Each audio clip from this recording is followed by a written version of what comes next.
cut up to 30 tomorrow, I hear.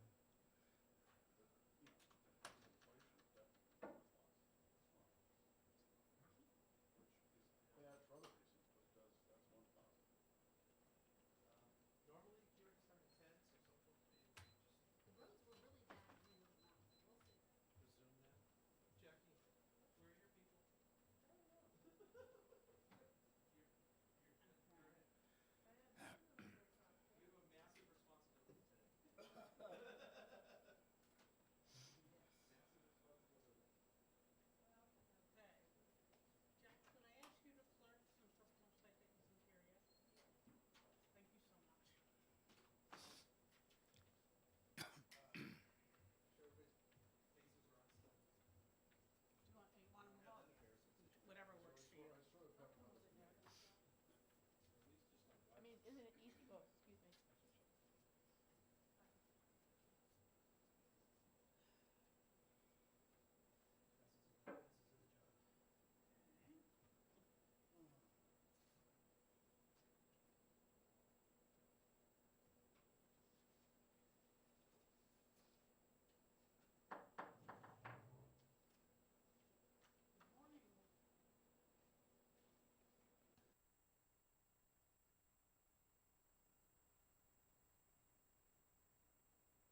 given that the date where you want the commemoration to be is on the April the 14th, if we pass this bill and it goes through the normal process, it wouldn't get signed until after that date. So have you or anybody talked to the Senate, maybe the governor, about moving it faster? Because it'd be kind of pointless to pass this after the date we want the commemoration. Yeah, thank you for the question. Yes, I have. I've talked to the speaker. I'm relying on one of the co-sponsors, Ruth Ward, to work her magic in the Senate. I don't think it should be a problem, but I have talked to the speaker, and your chairman obviously has scheduled it for the first bill that you actually heard this year, so I think we should be good.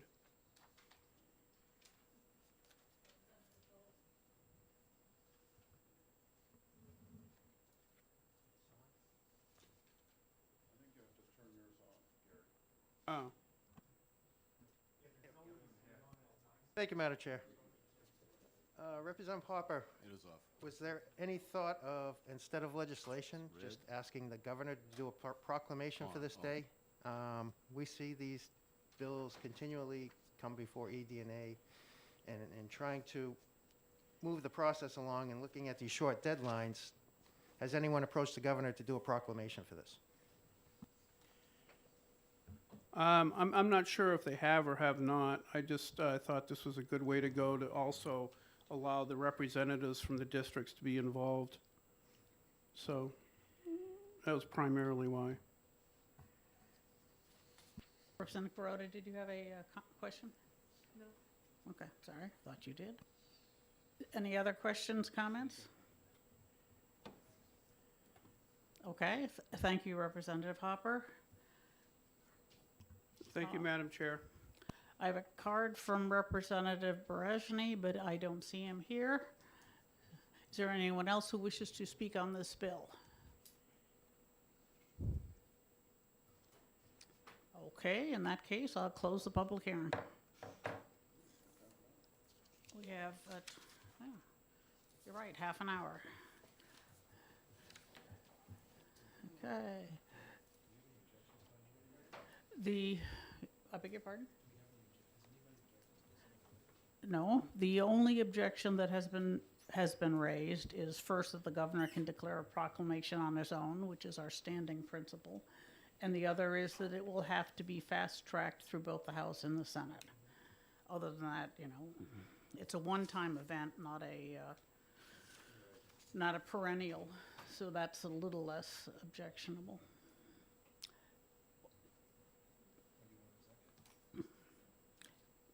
If you're ready to make a motion? I'd be happy to make a motion if the committee wouldn't mind executing this now. Okay, in that case, since we're here, we have posted that we can exec a bill. If it turns out that it's something that we start debating, I'm going to delay the exec session until a further time. But if it's obvious what we want to do, then we can continue. Representative Goule. Thank you, Madam Chair. I just feel that we've gone and told other folks to reach out to the governor for a proclamation versus going this route, and I just feel uncomfortable putting this one through without a debate when we've done this with other pieces of legislation. Thank you. All right, in that case, since there is an objection, we'll hold this off and exec it with our other bills at a scheduled date.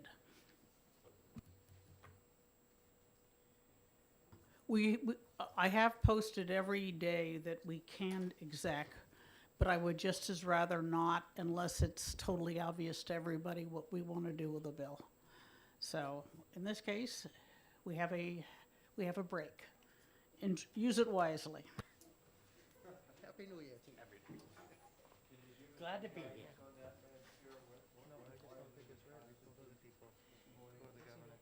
It's sometimes, you've been around long enough, Peter, when after a hearing, when we sit there, when we finish the hearing and we look at each other and say, we know what we're gonna do with this. Oh, I totally agree, Madam Chair, I totally agree with that principle.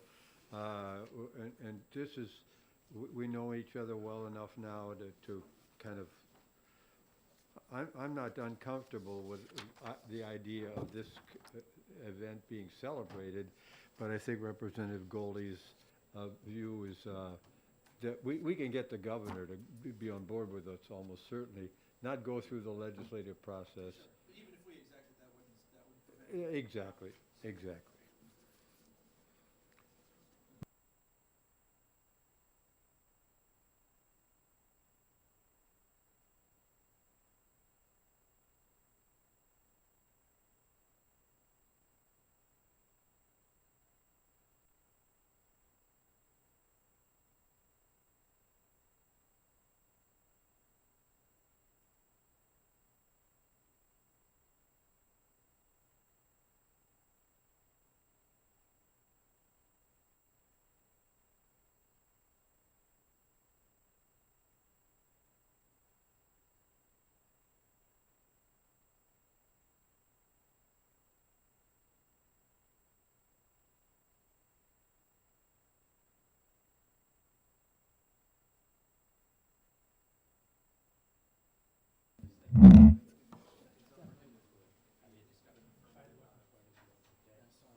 I know, I get it. We're trying to get people to go that route and not go this route.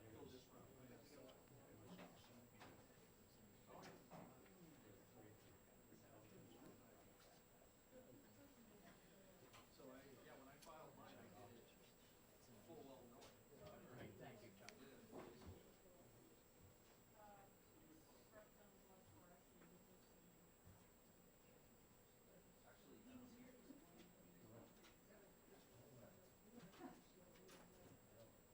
you, Chuck.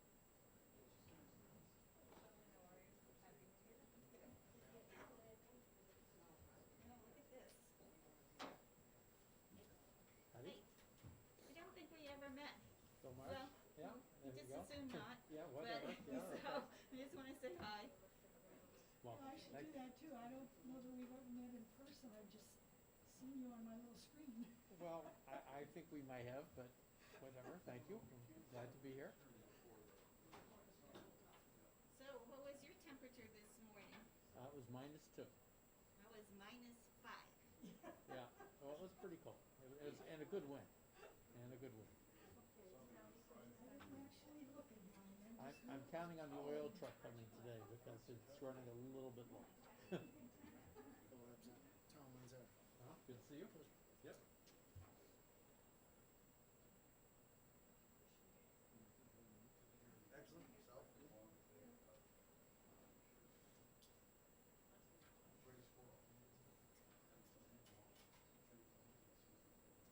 Everything is like way harder when it's cold. yes, Yeah. absolutely.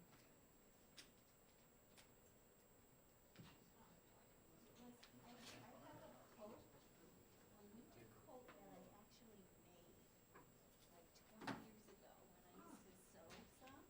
And what I did is I made this, it's really simple, it only has like about 4 pieces, 4 pieces, 8 pieces or something. Yeah. And I knew it, it's big.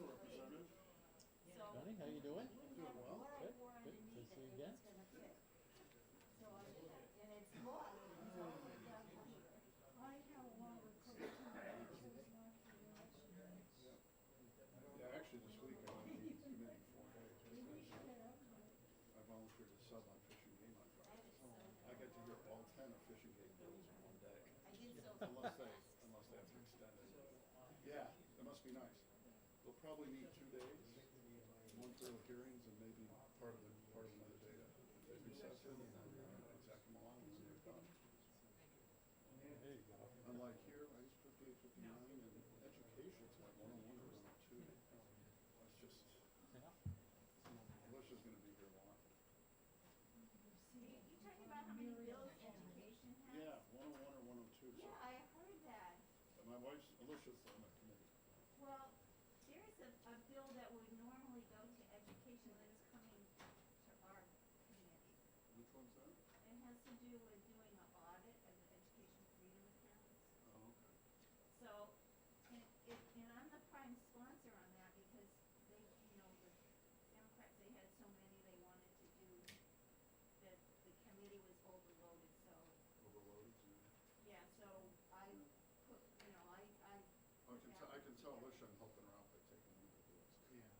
Yeah. I See- think, see if it I gets you any don't think points. that was the only one either. So they would have even more. You know, she's, I'll be driving her in all the time. She's, I don't think people knew, she ended up in the hospital for a while. Not COVID, actually. She's been, she's got a couple of giant blood things that tend towards clotting, which we've been dealing with all along. But, she got something over Thanksgiving, it was bad flu. And the problem was she sat, you know, was on the couch, fell asleep there, just didn't move for too long. And normally, I mean, if she flies, we just treat herself with a Lovenox and anticoagulants. We drive long distance, we have to stop at least every 2 hours to walk around, but she, and neither one of us really thought about it. We went with her son, but, well, she got a huge blood clot in her lungs. Fortunately, the way it happened, it's not gonna go to the brain, so no stroke. It's just, I mean, the pregnant's a very short breath, so I drop her off right at the door in the LOB and try to go out. Let's say 2-3 months worth of therapy. She's got supplemental oxygen in her. Hopefully. It'll get better. I talked to her just, yeah. She's got to pace herself because during session, I think she tried to walk quickly to the bathroom to not miss a vote. And,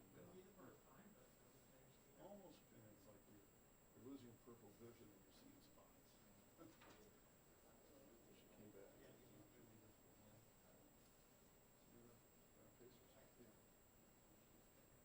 This would be a full day. Education. Maybe at that 1 o'clock. Well, that's right.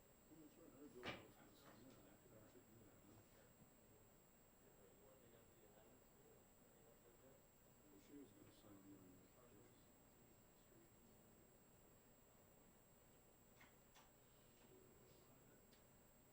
The bottom of this document states that we might have executive session. Well, not at the end, at any point. Oh, yeah. Yeah, Just like we almost did for, yeah, we could do it for time sheet, right? But I think the idea is if it's not pretty much unanimous, it's better, give people time to think about it and have a separate discussion. And I got a, as soon as the bill is gonna sign that. Substitute next week. Next week? The 20th, we have on. Yeah, we do on the 20th. I gotta be somewhere for that too, but it's at 3:30, so I should be able to be fine.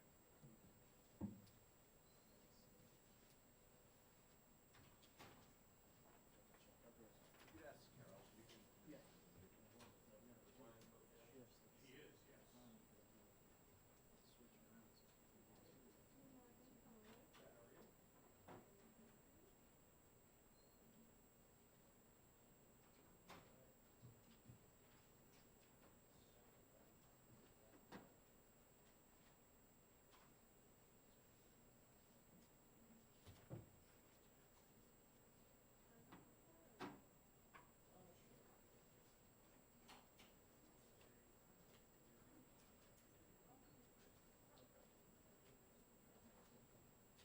Switch around.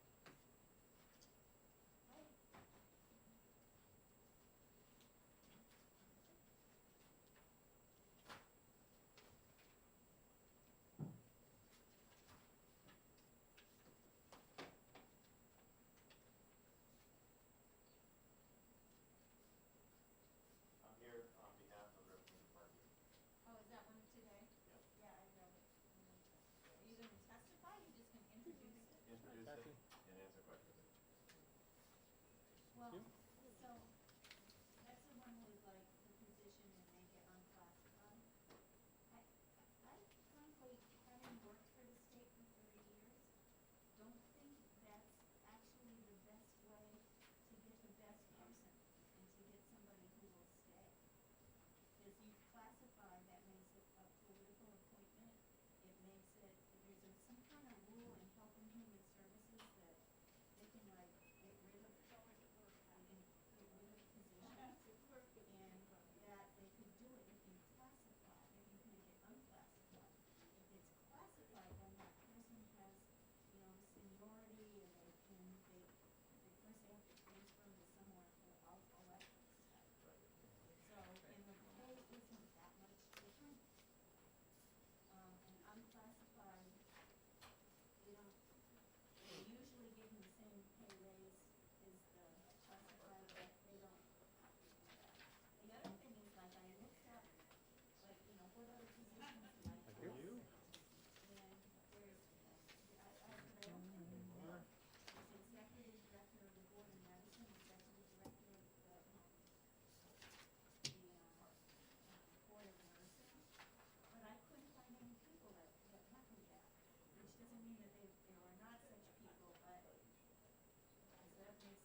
Welcome to the committee. Well, thank you. Wish it was a little warmer out there, but Beyond my control. See how that goes. We get, we're getting a nice fast introduction. Thursday, we're doing trainings, we have licensing, so those are the things we have to go through. Both of them. My son works for Carroll County, so I know a little bit about the pension system. I know more about licensing. Most people, good morning, most people don't know much about the pension system unless they're in it. But we have, for example, a request to have the state pay the town's part and simultaneously a cost of living increase that will jack up the town's part. So, At the COLA? yes, cost of living increase is a whole, yes. I'm violently against that because it's an unfirm, I mean, it's gonna jack everybody's costs up. As far as House Bill 1566, it's on for 1045. Yes. What Yeah. about it? We'll Thank probably you. be on schedule. Okay. That's the affordability board? Yes. I've never heard of that board. It's new animal. Gary's the head of it, I'm on that board too. Oh, so. okay. The intent of the board basically is to try to find ways to look at procedural pricing and try to come up with targets for payers and policies and so forth to at least at that point in time bring greater transparency to the process. It's a Well, all time. I take more prescriptions than I want to admit, and it's astonishing how different the prices are between one pharmacy and the next. That's what we're trying to find out why. It is. They're trying to make a profit. Well, Well, but reasonable profits is looking at it across the board. I give you an example on GoodRx. There's one that I take. It was $1,300 in one store, and $56 the other. I'll get you the That documentation. seems like an unnecessarily large disparity. It is, and when I went to fill it, I said I want to pay cash on it, but GoodRx is cash only. They said, no, you've got insurance, they have to go to the insurance company. Well, how much is it to my insurance company? Well, your copay's gonna be $200. I said, I still want the cash price, they wouldn't. So, I went to another pharmacy. yeah, don't tell them that you have drug insurance and then you A can lot of get it for patients cash. don't know this. My, It's a separate. yeah, well, it's funny because I take a statin and at one pharmacy, they just give it to you for free. And same insurance, and then they switch to preferred pharmacy and now it's some token amount. So that's what we're trying to do with the affordability board, is trying to peel back the onion and try to figure out. It's like an incredibly not sure that- Byzantine system, the pricing. Oh. I'm not sure that it's something that's appropriate at the state level, just because we're such a tiny market. Well, be that as it may, it's in law, and it's a massive task that I'm not convinced that we're actually gonna be able to ride into very far, but since Okay. other states are doing it as well, it may be easier in conjunction with the other states to try. The other side of the coin, if we can at least shed light onto the issue of the pricing and so forth for the patient, would be a step in the right direction. Educating the patient is probably the most critical piece of it. One of the pieces is we ask for information from the manufacturer so that we can have more price transparency. So, that's yet to be forthcoming. It's a tall order. We're getting there. We're getting. Do we have a start time? 9:45. Sorry, Sal, I Oh, thought, did I miss the first bill? yes, you did, it was a pine tree riot, that was at 9, we finished about 20 after.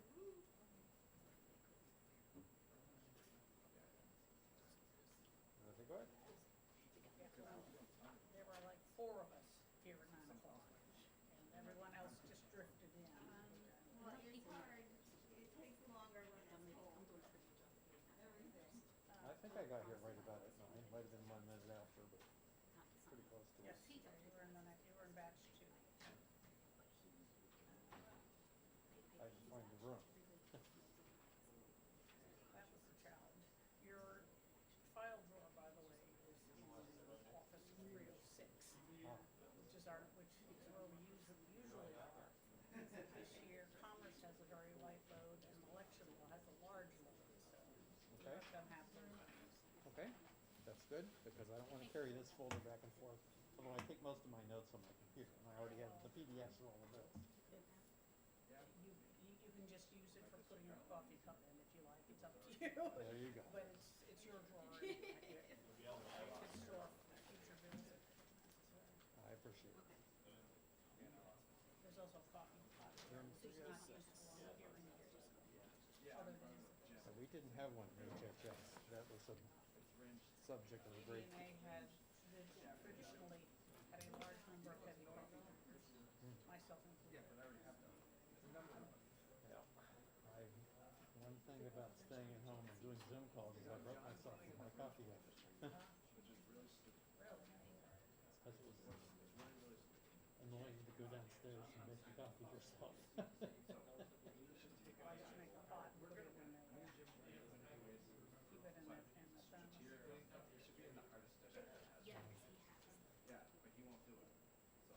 Except that 9 o'clock is earlier than I usually finish, so I had to run the last.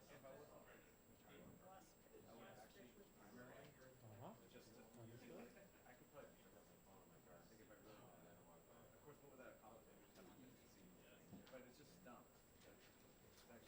Well, thank you. Glad to have you.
Okay. Yes, I am. I'm good. You should know all about it. We did. We talked about this at the board, so that's where the bill came from.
have a cushion? Oh, it's spiffy. Oh, it's just the last.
All right, good morning. We have reached 9:45, and I'm opening the hearing on House Bill 1566, and I call Representative Merchant, who's the sponsor. Good morning, Madam Chairwoman.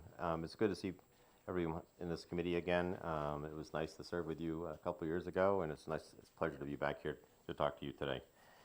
I'm introducing the bill 1566 on behalf of Representative James Murphy, who could not be here today.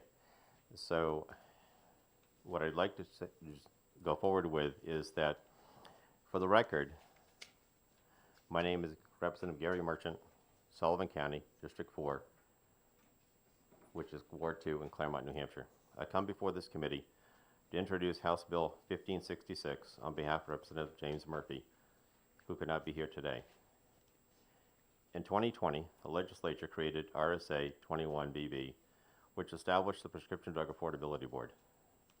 The intent of the legislation was for the board to determine annual payer spending targets for prescription drugs, develop and implement policies and procedures for the collection of prescription drug price data, and implement a registry of various stakeholders in the pharmacy supply chain as manufacturers, pharmacy benefit managers, drug wholesalers, all necessary, and also to assess them a reasonable user or assessment fee, which would fund the board. This board is funded by assessment fee. It's not coming out of the general treasury at all, the general fund. It's self-funded. The board met several times during 2021. During board meetings, the board became aware of the need to revise certain sections of RSA 21BB, specifically the section related to staffing and the need to establish a non-lapsing fund to support the board. After creating the LSR, House Bill 1566, Representative Murphy and I learned of the need to revise House Bill 1566, so we're introducing an amendment to address these issues. The amendment clarifies the appointment and pay grade of the executive director and that this individual serves the board. Excuse me, this is Amendment 2022-0041H, and I Yes. believe all members of the committee have received a copy. It replaces the entire bill. Correct. So, thank you for having enough copies. Thank you, Madam Chair.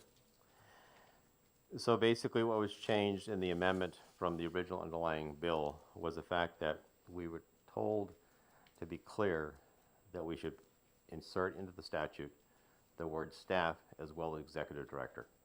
So the executive director would be unclassified, appointed by the board, and serves at the pleasure of the board. But because the original bill did not include the word staff, we are advised to use the word staff in the underlying RSA as well. And the other one was the question of the non-lapsing fund, was the fact that this board will straddle budgets, state budgets. So in order to be sure that we have long-term commitments on the ability to fund the long-term commitments, we wanted to create a non-lapsing fund to support the board. And that was also advice from finance in the HHS.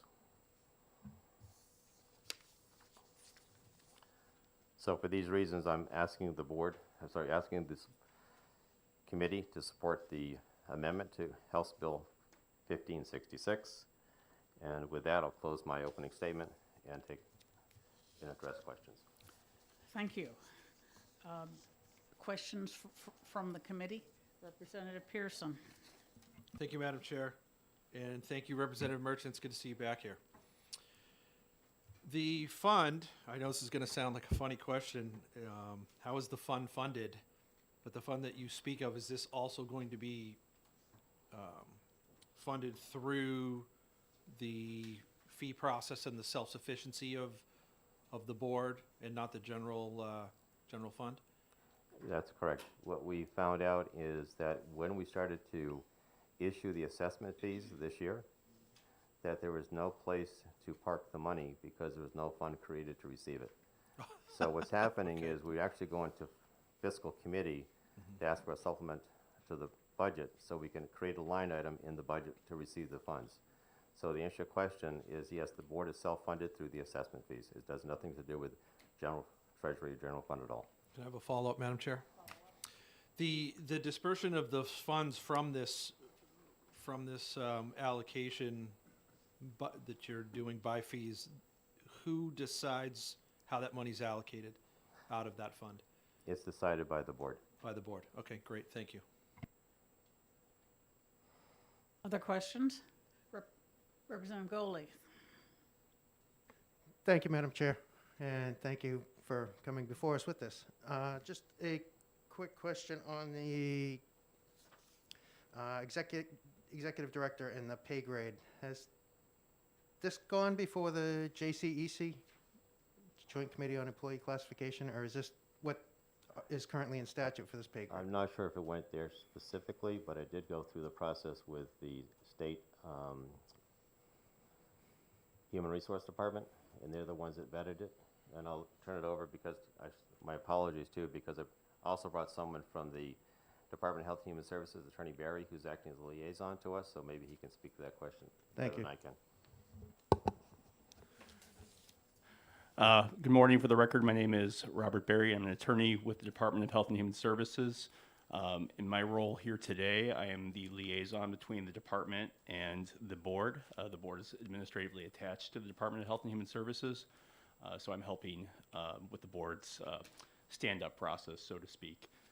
To answer your question, it has not gone before JCEC at this point. I forgot the second part of your question. That was my main question. Okay. Just wondering if this has been approved by them or if this pay grade, or where that pay grade came from. So I can speak to that a little bit. Throughout the process of us trying to figure out where best to put the pay grade of an executive director, we've learned that it requires someone with an enormous amount of skill.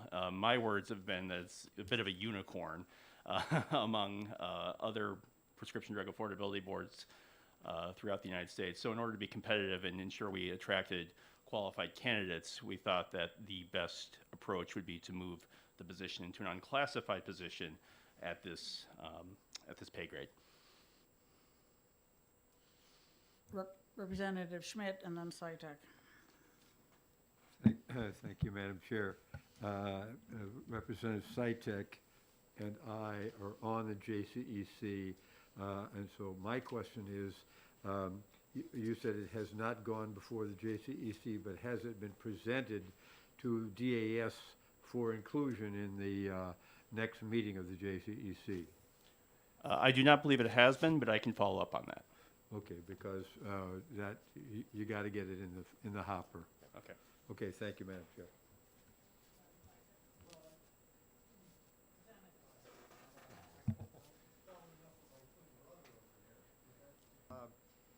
I'm reluctant to see you put this in statute. I don't know what the proper procedure is, but this goes, the department makes a recommendation, it comes back from our consulting group, and then JCE approves it, and then it's then subsequently put into the, into legislation. So as it stands, the process is suspect. I don't know what the right process is, but it's not to put the grade in by fiat into the legislation without it being approved by a third part, by our consultant. Madam Chair, if I may. As far as the process goes, if we bring it to the committee for review, is there still time to put it in the statute after the review? My concern would be that we have a position created that's unclassified, but it doesn't go into statute, and therefore we have to wait another year for it to go into statute. Not to worry. Okay. Representative Sytek, please. To explain, what would happen is JCEC would presumably approve a reasonable recommendation by the department ratified by our group, Corn Ferry Hay. And it would be, we would approve, JCEC would approve it. Subsequently, it would actually be then incorporated into the statute, but it would actually, it would be effective before that. Thank you, Representative Sytek. What I would, if it's okay with the committee, is go back to OLS and ask for an amendment to amend this to come up with some. Thank you. We'll consider it along with any other amendments we think necessary. Yes, Representative Fellows. Thank you, Madam Chair. Can you tell me about any comparable positions to this? I found job descriptions in the classified section for an executive director of the Board of Medicine and another one for the Board of Nursing. Can you compare this position and tell me how it's different and who is currently filling those two positions at what sort of classification? I don't have it in front of me, but I believe they are 35s, perhaps a little bit lower. 35 is the highest labor grade in classified service. I do not know the individuals who are currently occupying those positions, but the shift to unclassified really came after the board had met with the executive director of the Maryland Prescription Drug Affordability Board, in talking to him about his qualifications and his experiences. He was, again, to go back to my unicorn phraseology, he was a pharmacist and an attorney, and it was it's something I've never seen before, quite honestly. So we suspected that in order to get a quality executive director, we would have to put the pay at a fairly high rate, and in order to compensate an individual with such qualifications. Other questions? I have one. Do you know how much these assessments amount to every year? Yes, the assessments have a floor of $500 per entity. When you start dealing with a PBM, it deals with billions of dollars, and wholesalers that run into the billions of dollars, the manufacturers of the billions of No, dollars. excuse me, Representative Merchant, what I meant was when you add up the fees from each, how much money are we putting into this dedicated fund every year? We're thinking it's probably going to be between $300,000 and $350,000. And most of that's going to go to salaries.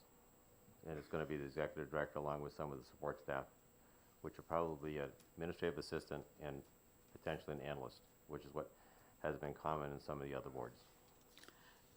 Thank you. Yep, sorry. Are there any other questions from the committee? Representative Schmidt. Thank you, Madam Chair. Mr. Berry, are you, is this a one-time appearance, or are you going to be one of our go-to people with regard to such issues before? You're with HHS, I understand? Yes, I'm with HHS. Currently, my official title is I'm a general counsel specialist. I'm the general counsel to the Division of Medicaid, but I am assuming a role as a liaison between the department and Prescription Drug Affordability Board for at least the foreseeable future. So to answer your question, I would believe that, yes, I would be the go-to guy at this point in time. Okay, can you spell your last name and say your first name again? Oh, it's Robert, and my last name is Berry, like a strawberry, B-E-R-R-Y. Okay, thank you. And that always makes people laugh. That's right. Thank you, Mr. Berry. Any other questions from the committee? All right, seeing none, thank you, Representative Merchant. Mr. Berry. Thank you, Madam Chairman. Thank you. Is there anyone else who wishes to testify on House Bill 1566?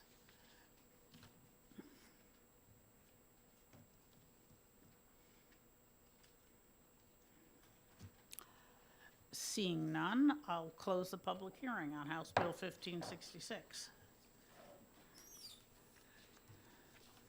And I apologize to the committee for thinking these bills were more difficult than they would be. We have another half-hour break.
House Bill 1566 is going to go to Representative Lekas's subcommittee.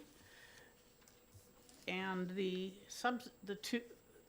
two bills we are going to hear before lunch, that is House Bill 1273 and 1581, are going to go to Representative Yakubovich's subcommittee. I will be posting in our office and hopefully on the website who the members of all the subcommittees are. Yes, Representative Fellows. I thought you already know. That any free intellectual property, in particular free software, remains free. So yes, it is a copyright. Was worried about what might happen with those, so I think it's very important in cases of things like that to be able to inspect the source code used to run them to make sure that it's not being used for nefarious purposes or anything. And then the last section, the right to examine source code. So this is another part that the amendment touches. The amendment strikes the word proprietary from here. Originally, I had included the word proprietary because I thought it would be obvious that you have the right to inspect source code of free and open source software project, but one person giving feedback seemed to think that there might be a loophole where someone might come up with a free software license that is free except for allowing you to, except for this particular case. So this is something that, this is actually something that judges have ruled defendants have the right to do in certain cases. There's some news articles I can send to you about cases where judges have ruled that a defendant has a right to examine source code. So like if there's DNA testing software that's written in such a way that it's biased against a defendant, the defendant should be able to check that out and see if it affected their case at all. So, to make sure that only reliable evidence is being used in that case. So that's what made it into the bill. I had a number of other ideas that didn't make it in just because out of uncertainty as to whether it was the domain of federal or state law, since copyright is generally federal law. OLS was worried that some of it might not fit here, but my thinking was that since what mostly stayed in is contract stuff, which my understanding is that contracts are handled at the state law and can be done here. So that's why that's done here. And yeah, there's another open source bill coming up after this, which I'll also be testifying to, and I'll get into the similarities and differences between them during that testimony. Okay. Thank you. That's the appropriate time to do so. Thank you, Representative Gallagher. Are there any questions from the committee? Representative Pearson. Okay, so that's a lot to absorb. I'm not a software guy at all, so I'm trying to navigate the road you're paving here in front of me. One of the overwhelming functions of government is to collect data, right? We collect data on everything. So if I'm understanding you right here, you want to put into statute a preference to go towards open source or free software over something that's proprietary. That becomes a preference in law.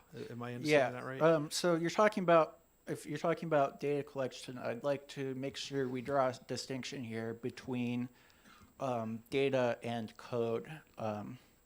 So even if we're using free and open source software to process this data and storing it in open formats, the data itself can and should still remain private. In fact, there is free and open source software designed specifically for privacy protections. That might be one concern people have about, oh, is this going to lead to data exposures? But realistically, it should actually help protect data better, since by having the source code available, we can check to make sure that the software isn't leaking it to whoever made it. It isn't phoning home to Microsoft and sending data to them or something. Or and if there's a bug in it, one advantage of free and open source software is that it makes it easier for people to contribute security patches themselves when a bug is discovered. So most free and open source software, just due to how many eyeballs have been looking at it from around the world, is already pretty well checked for ensuring that it protects data privacy and things like that. Okay, we'll follow up, Madam Chair. Okay, so people make a lot of money developing software. The government buys software for various reasons because it meets criteria or performs a function that the government's looking to accomplish here. Do you have an idea of how, if the state of New Hampshire, as an example, the Department of Safety, the Bureau of EMS, we'll use them as an example, they collect a tremendous amount of data. If they go into an open or free software, who handles their tech support? Who handles their updates? Who handles their problems? Because if you're not making any money doing this and there's no financial incentive, how is the government supposed to, after accepting what you're funneling here, how are we supposed to rely on that sort of service for a product that's free? So, yeah, that's a great question. It's another case where the distinction between libre and gratis comes into play again. You can actually sell free software for money, and in fact, there are companies that do so. Red Hat, for instance, is a big one. And even if it's not actually selling the software itself, you can still buy support contracts separately from companies that do the majority of contribution to these projects. There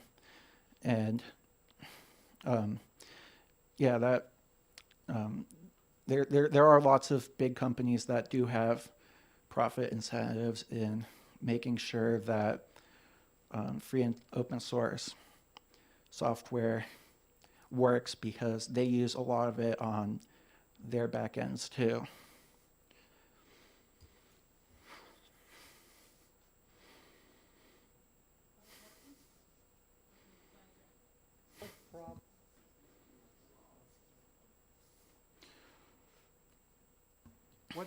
What problem does this bill solve? What happens if this bill weren't introduced? What would happen? Well, it would mean that big tech companies that make proprietary software would be continued to be allowed to violate users' freedoms. There's a lot of anger, bipartisan anger, out there at big tech lately for being too powerful. For on the left, you hear people mad at big tech just for being too big, And then on the right, you hear at big tech, people being mad at big tech for censoring them.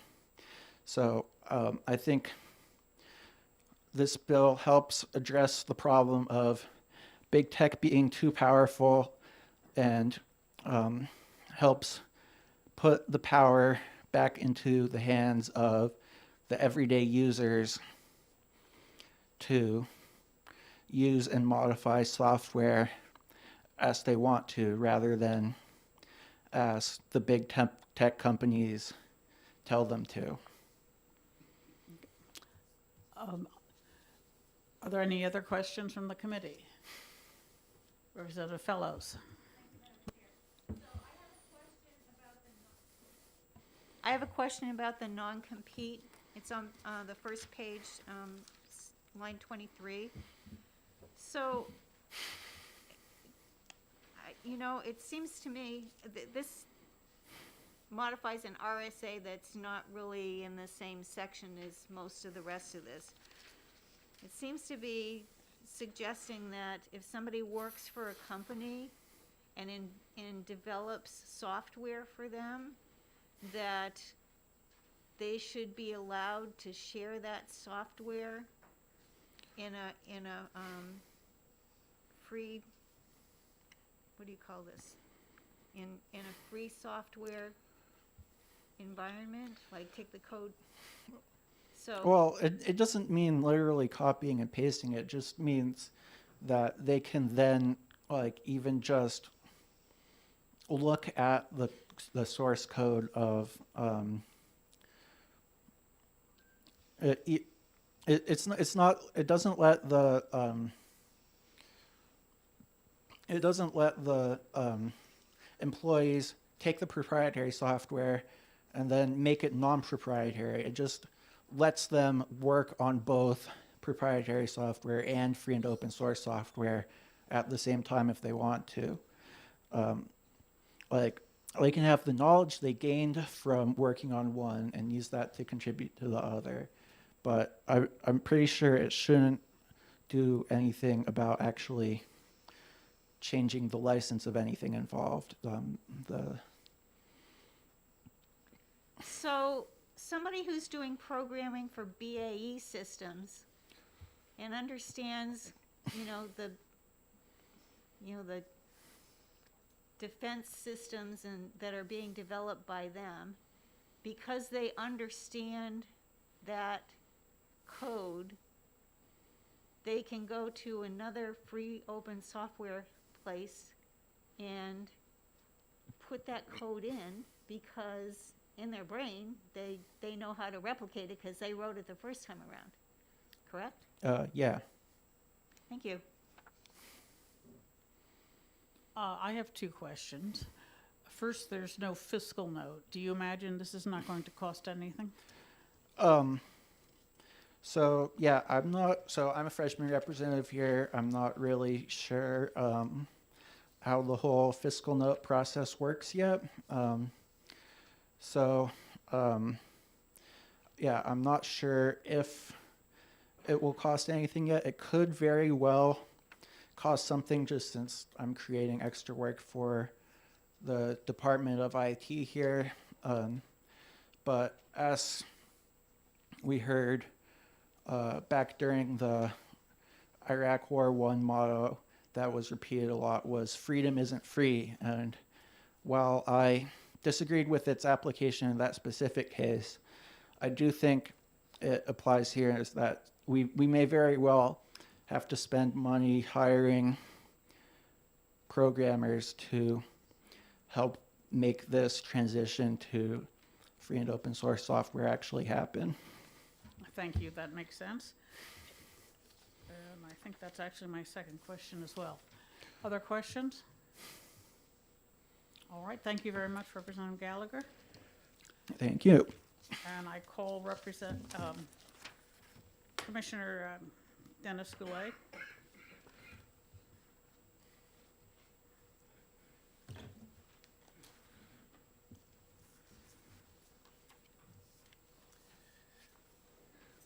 Good morning, Madam Chair, members of the committee.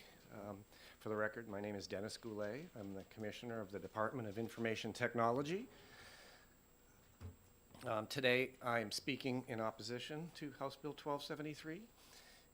I have responsibility and authority over executive branch IT stuff, but I think that I feel strongly that a lot of these principles would apply to the other branches of government and the Secretary of State's office as well. I'll start out with just a little background, then we'll go into the meat of it.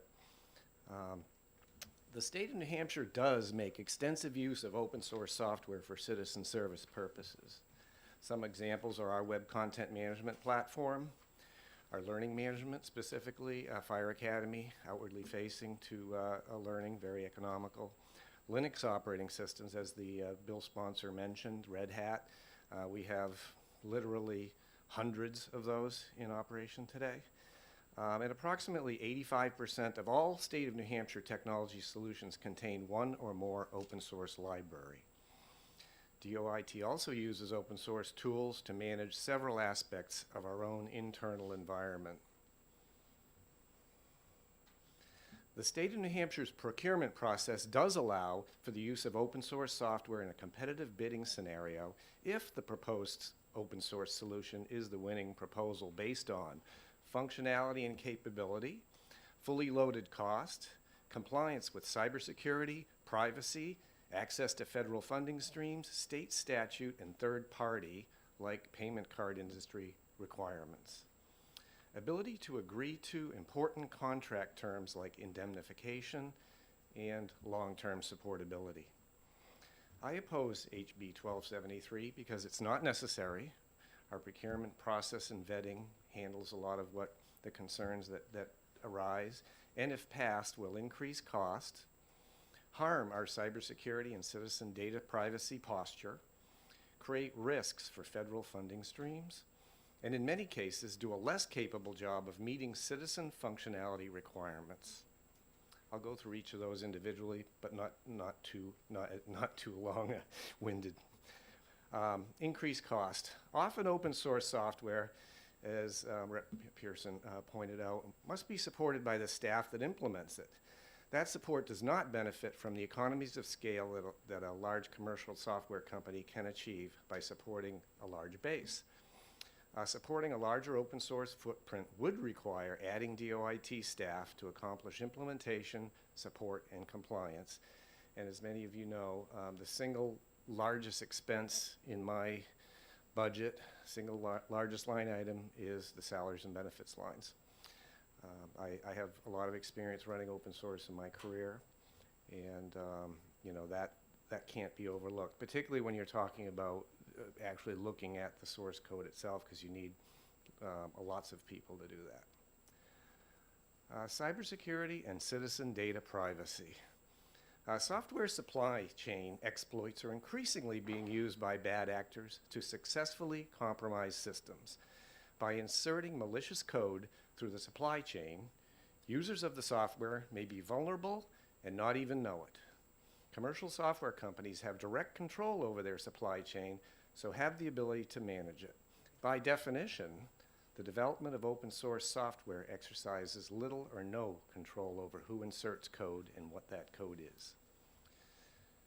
We learn about new vulnerabilities in open source software that is installed in our environment on a weekly basis, and that's no exaggeration.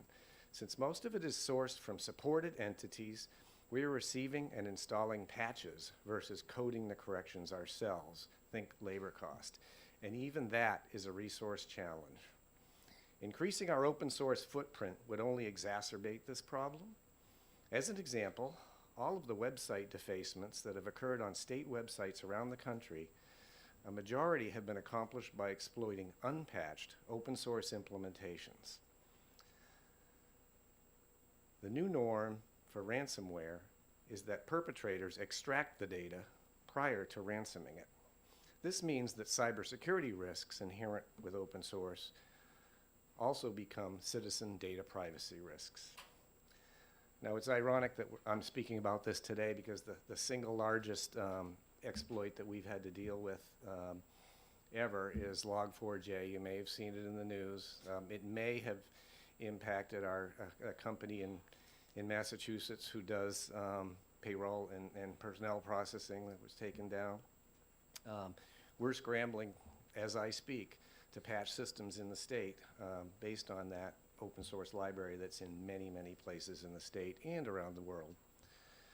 Risks to federal funding streams. The state of New Hampshire is regularly audited for compliance to standards promulgated by the federal agencies we deal with to maintain the services and funding streams to the state. A small percentage of open source products will meet those standards.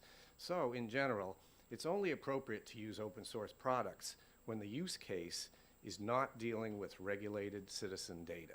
And that's how we look at things when we're evaluating procurements. Capability and appropriateness.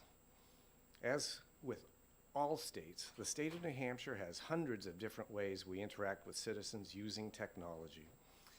In the case where an open source product meets the requirements of the use case and is appropriately compliant, and or the use case does not deal with regulated citizen data, then that product will likely be considered as part of the procurement process. Great example is our web content management system. When we went out to look, we found the best value, a highly supported environment, and we procured that open source product, and we're running it today and implementing it on all new websites in the executive branch, judicial branch, and Secretary of State's office. In most cases, there's no open source product that will meet the requirements. That concludes my testimony. Thank you for listening. Thank you, Director Goule. Are there any questions from the committee? Representative Shewitt. Thank you, Madam Chair. Hello, Mr. Goule. I am looking at the statute that already exists concerning your department, and I see that there are two consulting committees, the Legislative Oversight Committee, and there's a council that's basically comprised of several state department heads. Do they have an active role in recommending to your department what kinds of software you should look at that assists them in doing their job? They do. Particularly the Information Technology Council, which I think of as the board of directors for IT, executive branch IT, but we also, I asked that and introduced legislation in previous sessions to add to that, so we have members from the judicial branch as well as the Secretary of State's office as well, to make sure we have a broader, a broader input into that, and all matters of strategy and cybersecurity are open for consideration there and are considered, and particularly around, keeping the committee apprised of what our overall strategy is with respect to big trends in the industry. And, open source actually is trending, particularly now with the Log4j exploit. It'll be interesting to see what happens, because software companies that had been putting all these libraries in their products to save money are now going, oh, gee, now I have to, they're all out there scrambling and spending a ton of money to make their customers whole. So whether that has a long-term impact on the open source community, I don't know, but I would suspect that it may. And we'll be tracking that and making recommendations through the IT Council. Legislative Oversight Committee hasn't really been called very often, and I know there was a study committee that was done I think right before COVID, where we were looking at whether that might actually be eliminated as a committee. And I think that the thought was that they would, because the council was there are 2 state reps on the IT council as well. I'd like to see more state reps on there. I'd like to see 4, and that maybe some future legislature we could add that. Thank you. Representative Schmidt. Thank you, Madam Chairman. So good morning, Commissioner. Good morning. The chair's already indicated this is going to subcommittee. So would you or one of your staff be available for the subcommittee, because I'm not on the subcommittee, and I'm grateful for that, because all this stuff is basically, if you were speaking Chinese, I would not understand substantially less, and I don't speak Chinese. So will you be available for the subcommittee? Absolutely. Thank you. Other questions? Representative Sytek. Madam Chairman, this is out of order, but I'd like to ask it anyway. Our town was hijacked through ransomware, and it took weeks to recover. Does the state have any, is the state aware, what does the state do to prevent the ransomware from inflicting, one day we get on and there's nothing, the screen's blank? Very good question. We're doing a number of things right now.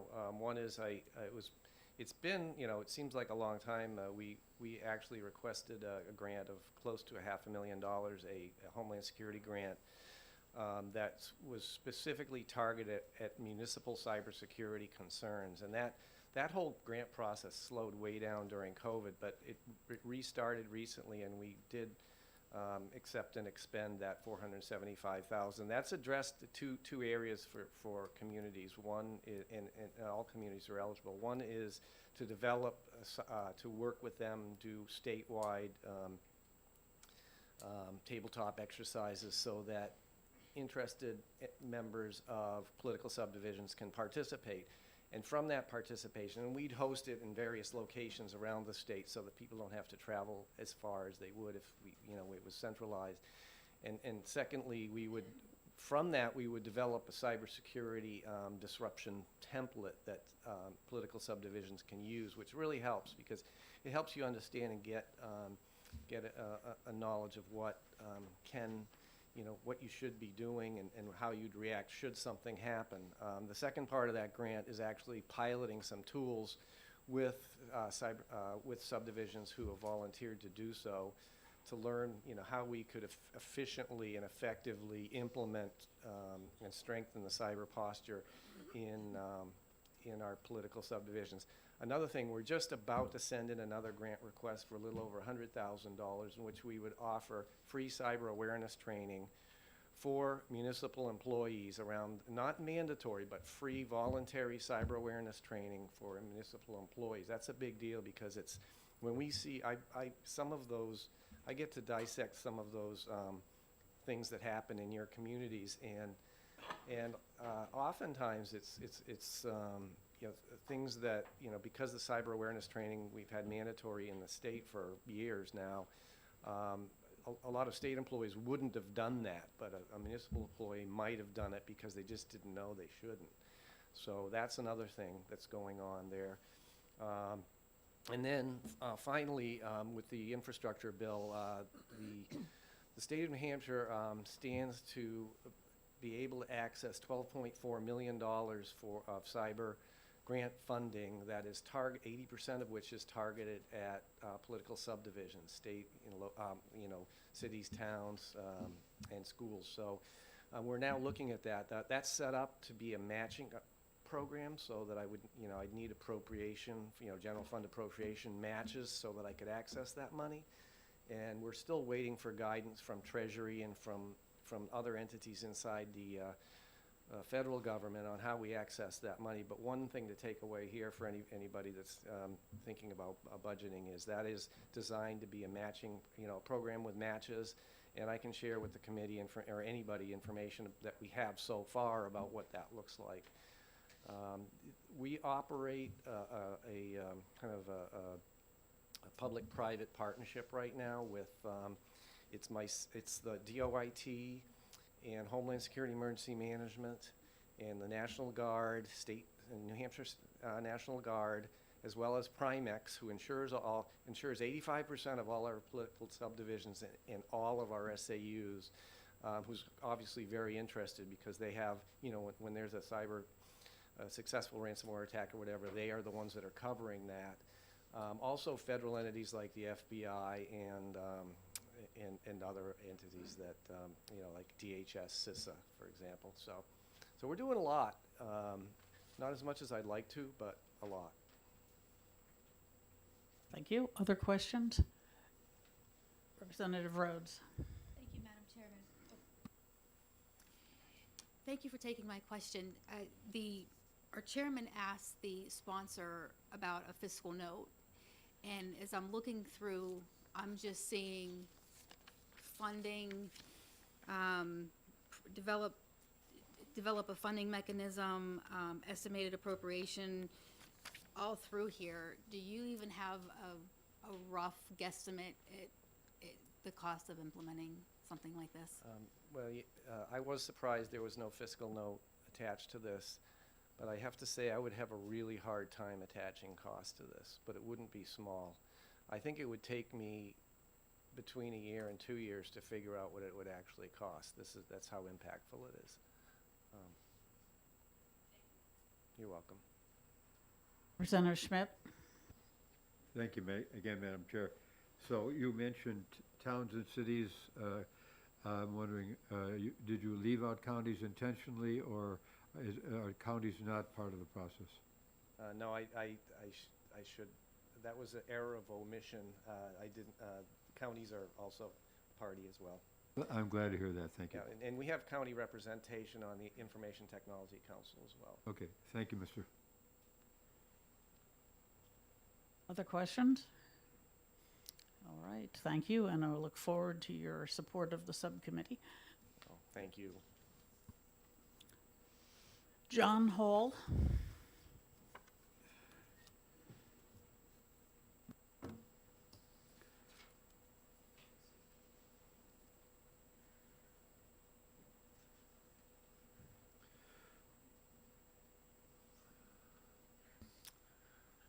I would like to introduce myself. I have been a professional programmer and person in the computing industry for over half a century. I used to work for Digital Equipment Corporation, along with a bunch of other different companies, both proprietary and open source and free software systems.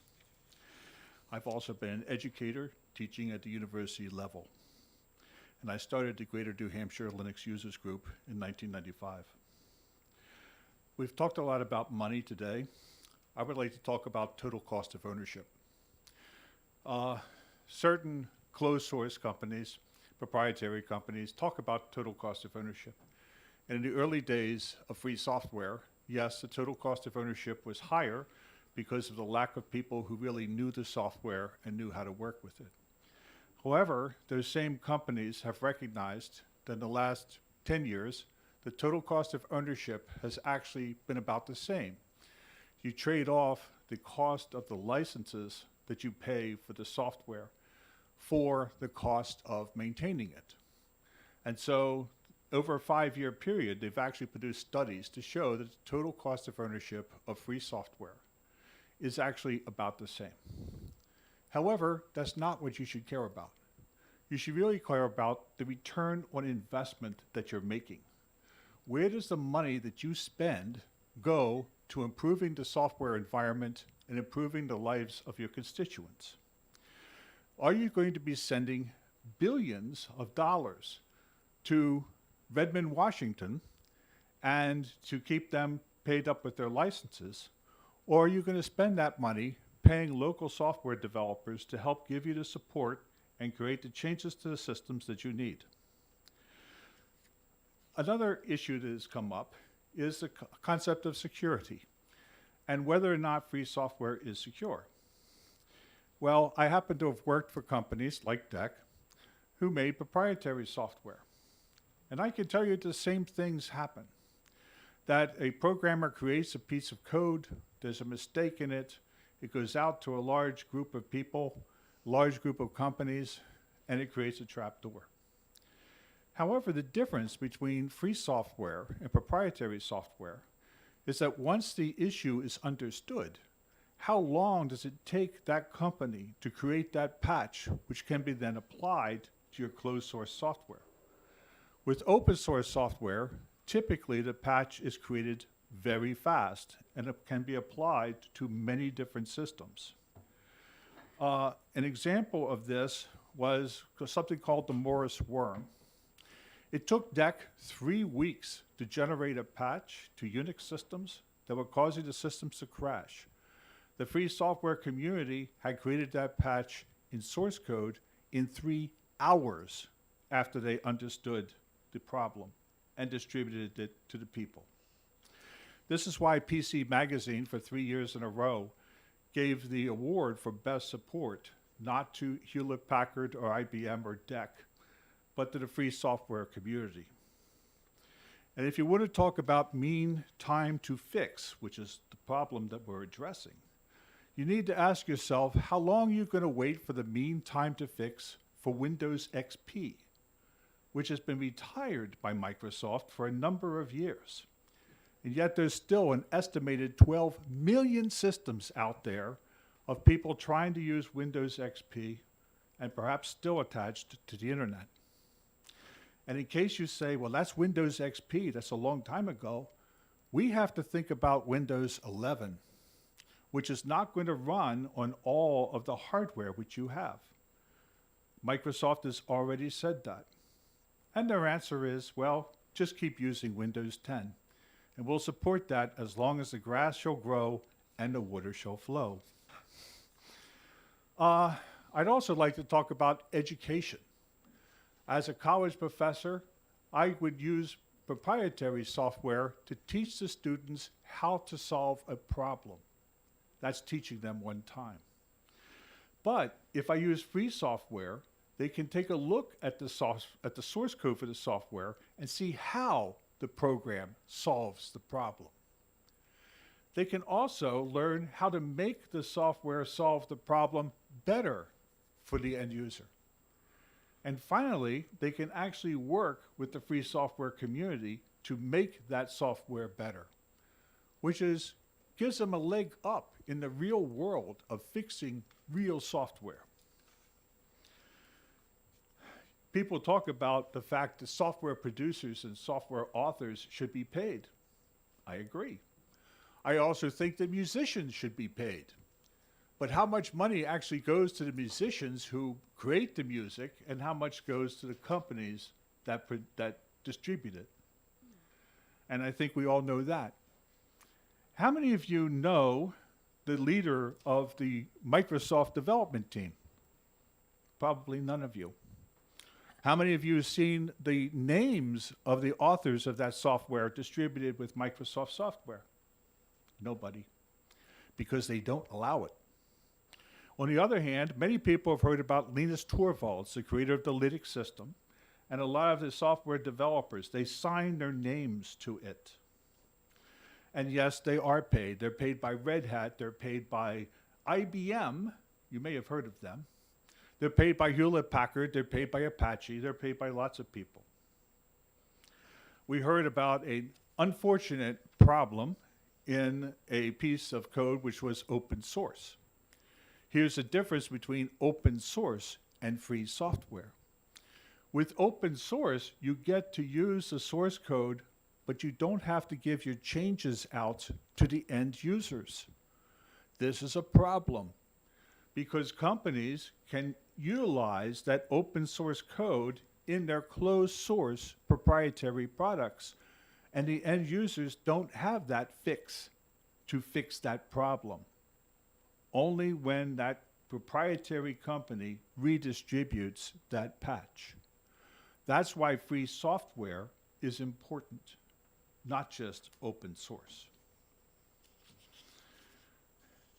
People ask about are things unreliable? Is open source unreliable? I've been using open source exclusively, since 1995. I don't use Apple. I don't use Microsoft. I do use Android from Google, which is based upon the Linux kernel. Android, by the way, which is creating additional revenues for hardware companies that for some reason can't license the Apple code from Apple itself to put on their hardware. But they can license Android. I would like to mention that we've so far, in a lot of this bill, we've talked about free software. But there's a counterpart to this, which is called open hardware and also open culture, also known as Creative Commons. This protects the data that is paid for with public money and keeps what can be public, public. That is also a very important thing to do. You're spending public money in this. And therefore, the things that can be used by the public should be used by the public. Maybe there are other states who would also like to use free software, who also have many of the same problems that you do, and when that problem is solved, you can share that problem amongst you, therefore multiplying the money which you've spent. A lot of RFPs, requests for proposals, are written by people who want to see a specific answer. And they write them with specific clauses that force people answering that into a specific product. That should not be done. The RFP should be open as possible. In the free software community today, there are 400,000 different free software projects in places like SourceForge and Git, which itself started out as a free software project. And there's 2.6 million developers working on it, and most of them are making a very good living. You should collect data. You talk about collecting data. Many of the major databases in use today are free software projects. Databases like Postgres, MariaDB, CouchDB, other large databases to solve very large problems are free software. You don't have to pay the licensing fee over and over and over again for them. I used to take students who had never even touched a keyboard, and in 2 years train them to be able to write compilers and operating systems. Security is not something you do overnight. It's not something which is solvable only by software. You also have to have the training in how to do it. We talk about how many people it takes to run a state like New Hampshire. I really don't know. But I can tell you about one project in the early days of Linux called Garden Grove, California, where a programming staff of 3 people using free software and a technique known as 3-tier client-server computing ran an entire city's government, the police department, the fire department, the tax collector, everything, with those 3 people working in this environment. We talk about holes in software from proprietary companies. How many of you have a D-Link router in your house? I do, or I did. But D-Link had a trap door in it for years that allowed anybody in the D-Link support community to go in and to find and to open up that system and have control of it. And the only reason we found out about it was because somebody reverse engineered the object code from D-Link. So please do not tell me that proprietary companies know what their programmers are doing. It doesn't work that way.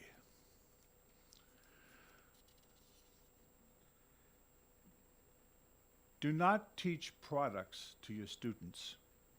Teach principles.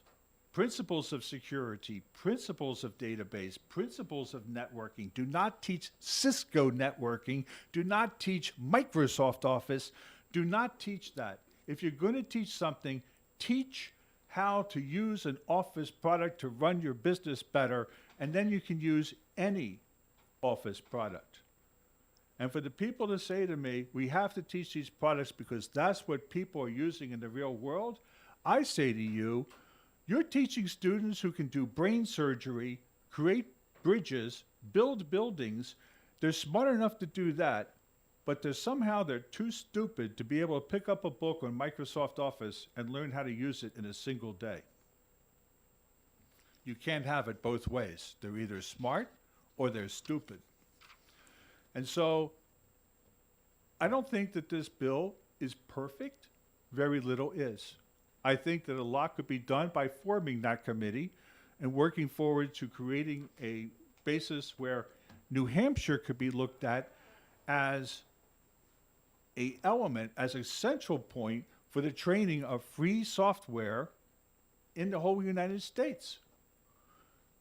And we could actually make money off of it. From my viewpoint, there's only 2 things that New Hampshire makes: maple syrup and software.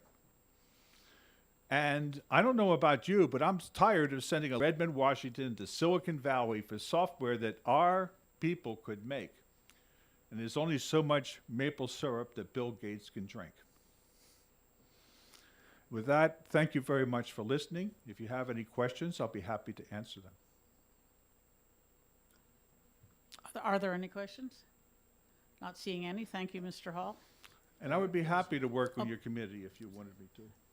Representative Yakubovich will be scheduling it. Yes, Representative Schmidt. He just answered my question. Thank you. Okay. Christopher Wade.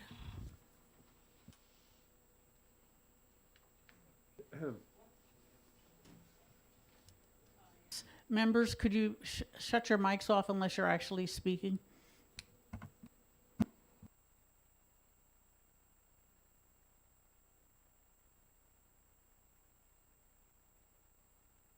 You need to turn your mic on.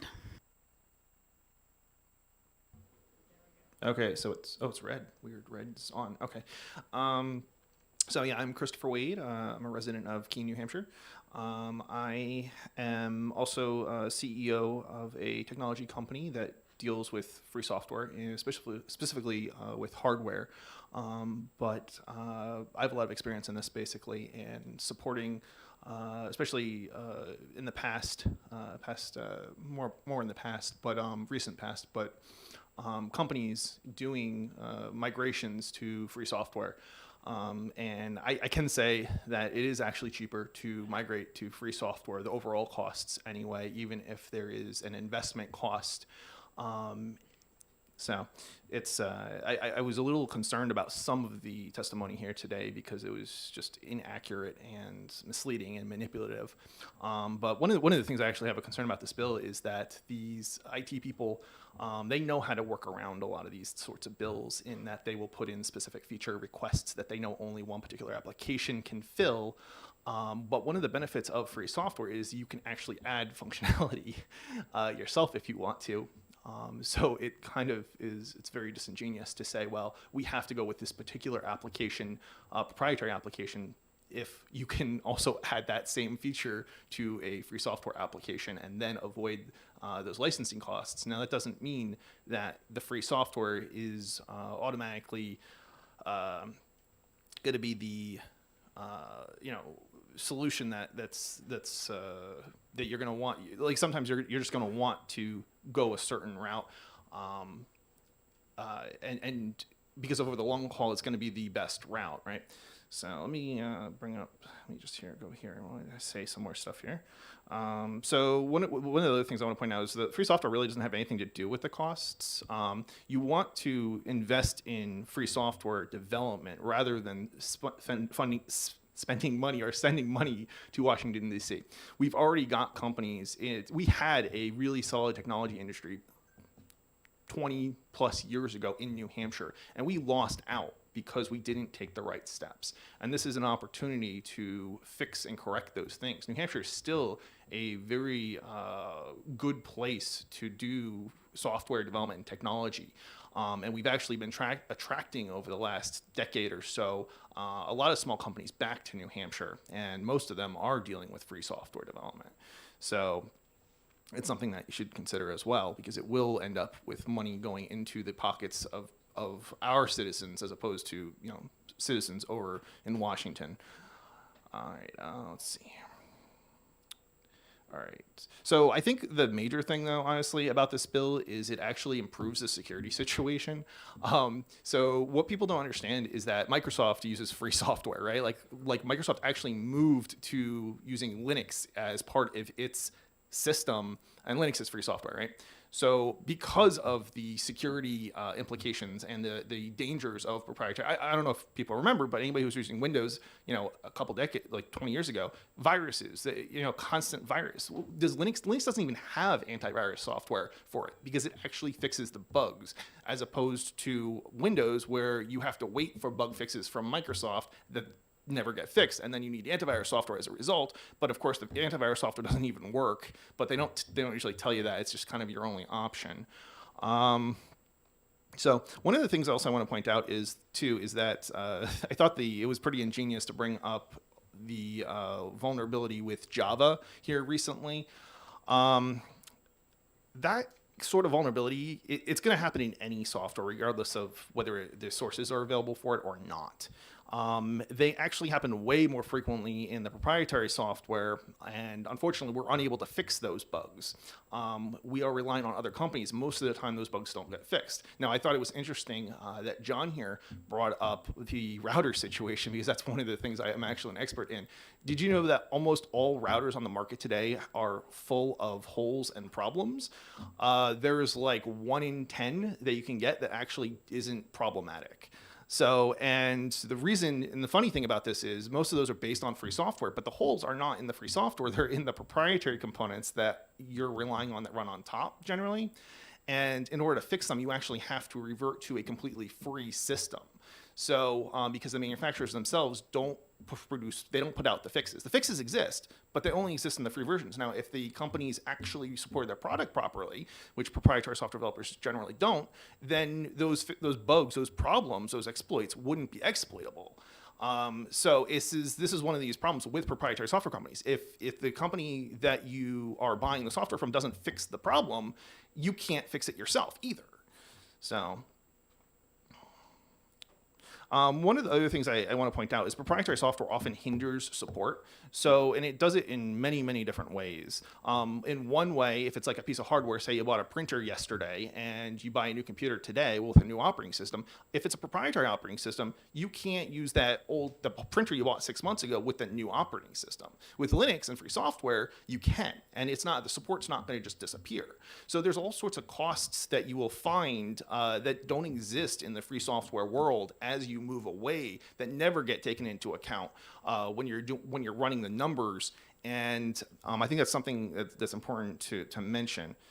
So it's not that there's no cost. Again, free software is not about the price. It has nothing to do with the price. It has more to do with the security and the control over the software you're running. Another issue is old file formats. If you are using an old, like for example, Word, I think it was WordPerfect. WordPerfect for a long time was the standard. But try opening a WordPerfect document today. Good luck. You won't be able to. And that's because it's a proprietary format created with a proprietary program. But if you were using a free software format, right, a free software program, you wouldn't have these problems. And this is a big problem when you're talking about looking at archival records. So definitely, this is an important bill. I don't think it's like the perfect bill, but it's certainly adequate. It's certainly going to address some of the issues that we have.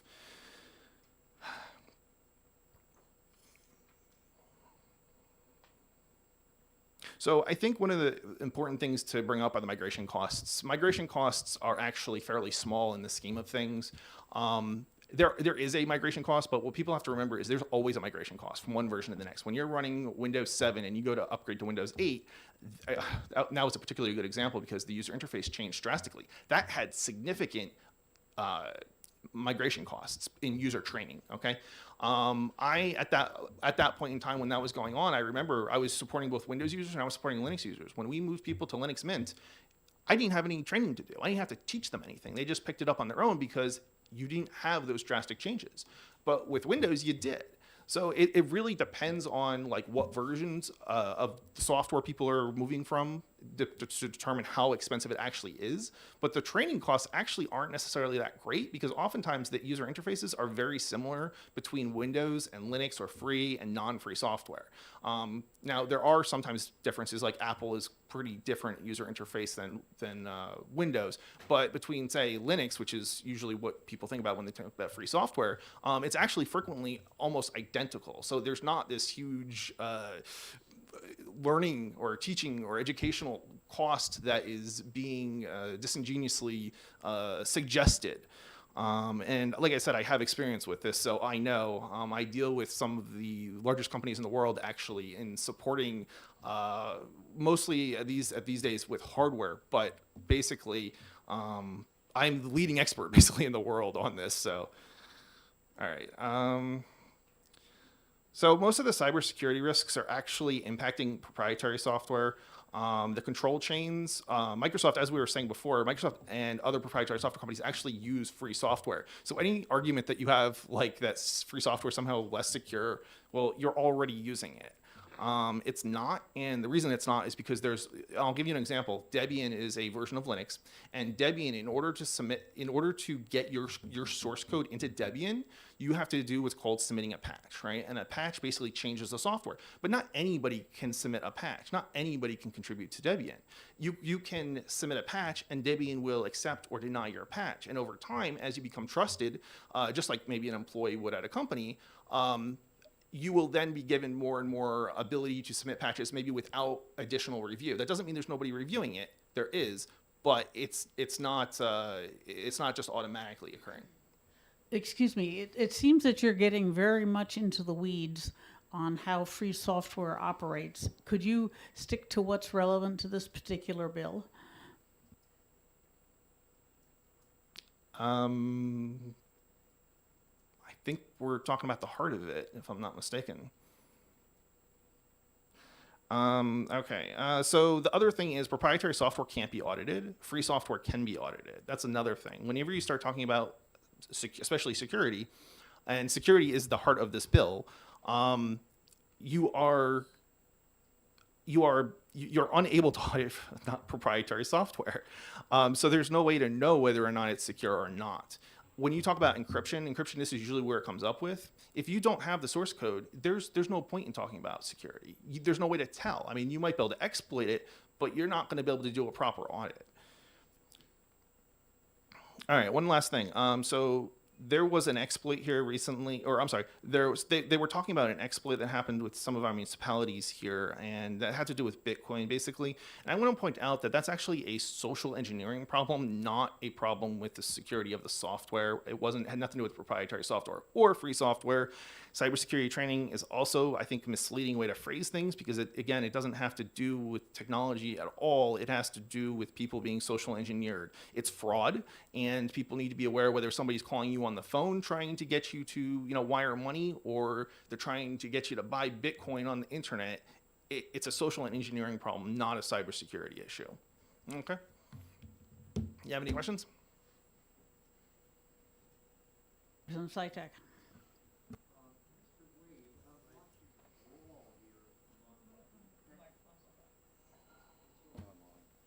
Thank you. I'm watching a brawl here between experts, and I don't know whom to believe.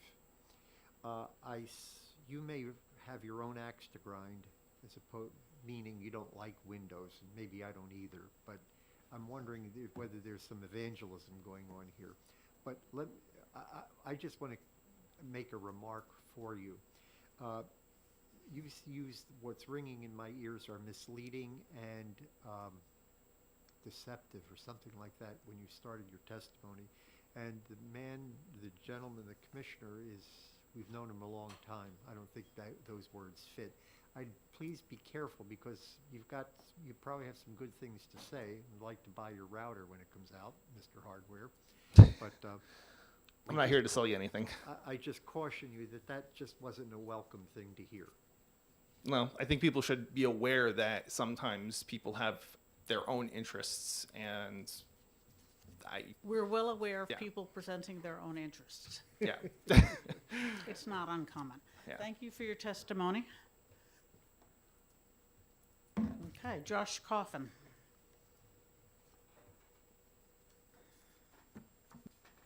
Madam Chair, if I could just request that when people come up to testify, that they, identify themselves. If they have an unusual name, perhaps they could spell their name so that we can get that information down correctly. Thank you. Thank you, Representative Schmidt. In this case, Mr. Coffin's name is spelt exactly as you would think. Yep, like the thing they bury you in when you die. That's my last name. Good morning, everyone. I'll start out by explaining who I am. I've been using free and open source software since 1996, and I'm a computer security researcher, so I deal with everything. Let's see, let's start. If we look at last year, Most of the vulnerabilities that were exploited in the wild, and let me clarify what that means.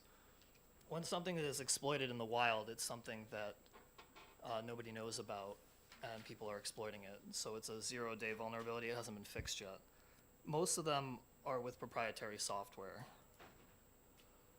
For example, last year, the Microsoft mail server had like a major vulnerability, and the fix was the FBI hacked into all of them and fixed it for you because that's part of the Microsoft guarantee. You wouldn't get that with free and open source software because it would have already been fixed. Let's see, I'm not really the best at this. My notes are kind of scattered. If we look at if we look at the 90s, I don't know if anybody remembers Microsoft Encarta. It was an encyclopedia program. And in the 90s, if somebody told you, oh, there's going to be this, online encyclopedia and anybody can contribute to it, nobody would believe you. Well, we're all using that right now. It's called Wikipedia. That's a free and open source system. I don't know about you. I haven't seen a Microsoft Encarta disk for a very long time. Let's see. Another thing in the proprietary software world, antiviruses and viruses were created by the same company, if that's not a great business model. We don't see this in the free software and open source software world. Let's see. I think hardware obsolescence was mentioned. So in the free and open source software world, we can continue to use the same hardware for decades if we really want, as long as it doesn't fail us. Unfortunately, with Microsoft Windows, every time they come out with a newer release, certain hardware isn't able to be used anymore, and that includes printers, computers, etc. So a lot of that ends up going to landfills, where we could actually just not have to buy new systems. There's a considerable cost to buying a new computer every couple of years. I think everybody can agree with that. Let's see. Somebody else had already mentioned social engineering. It is the weakest link. You can have the highest security in the world and you can break into a company because you convince somebody that you are somebody you're not. It's not that difficult. And then I guess for my my last point, I just kind of wanted to bring something in perspective. So there was a computer security conference that happened at the end of December. One of the talks, this woman, she had talked about her profession. Her profession is she's a tech dominatrix. What that means? Yep. Yeah, I laughed about it. That's getting way off topic, if you don't mind. Well, that's fair that you can say that, but can you let me finish, please? So anyway, I'm going to just briefly mention about this person. Her tech dominatrix job is to hack into people's computers with their permission, take over the system, and lock them out. And apparently that's part of the game, I guess. Anyway, during her question and answer session, none of her customers are running free and open source software. They're all running proprietary software. They're all running Microsoft Windows. They're all running Apple. Like, these are, I don't know if anybody's actually tried breaking into a computer professionally, but the proprietary stuff is usually a lot easier to do that with because the holes have not been fixed. And that's my last comment. Thank you very much. Are there any questions from the committee? Okay, not seeing any. Thank you for your testimony. Thank you. All right. Is there anyone else who wishes to testify on House Bill 1273? Okay, seeing none, I will close the public hearing and open the hearing on House Bill 1581. And call Representative Beresny. You're going to introduce it? Okay, thank you. Yes, thank you. So that was a lot of testimony on the previous bill. Some of it applies to this one. This is a much smaller bill. I will read my testimony. It's short, it's 3/4 of a page, but I think it will answer some questions and maybe summarize a lot of what was said previously. So Chairwoman McGuire, members of the EDNA committee, thank you for the opportunity to introduce HB 1581 relative to the use of open source software by state agencies. This bill aims to reinstate the requirement for state agencies to consider open source when acquiring software. So what does it mean for software to be open source? Open source software is analogous to a vehicle manufacturer providing repair manuals and schematics for the inner workings of their vehicle. Such information allows the owner of the vehicle to make any repairs or modifications as necessary. But even more importantly, it allows them to shop around for a mechanic, knowing that the mechanic will have the information they need to make the repair. Closed source software, or proprietary software on the other hand, is analogous to a vehicle manufacturer who does not provide repair manuals and instead only allows you to bring the vehicle to their own repair shop. This kind of vendor lock-in with proprietary software can lead to higher prices as the vendor no longer needs to compete, limited interoperability with other software, especially with a competitor's product, and expensive or unavailable customization. In 2012, considering the same issues with proprietary software, the legislature passed this exact bill, HB 418, adding a requirement that agencies consider open source when it can be a cost-effective alternative. Unfortunately, 6 years later, an omnibus IT restructuring bill, HB 1622, relative to organization of the Department of Information Technology, removed this requirement. The committee report at the time also stated nothing about this change and exclusively focused on the personnel hierarchy of the new IT department. Open source gives our government more agency to manage its software, saves tax dollars over the long run, and maximizes transparency and access to government. The federal government also provides support to agencies considering open source software via the website code.gov. And please vote ought to pass on this bipartisan legislation. Thank you for your consideration. And I'll take any questions.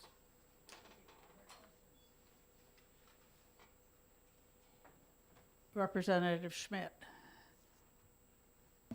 Is this going to the same subcommittee? Yes, it is. Thank you. Representative Fellows. Thank you, Madam Chair. Representative, in this bill, you've essentially replaced technology with software. So I'm wondering, is it really your intent to remove from statute that the IT department should be used for consultation and to help with decisions about hardware, about computers, networking equipment, phones, all sorts of other things?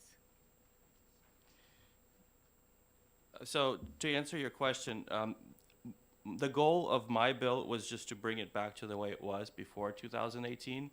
And in that language, they had software.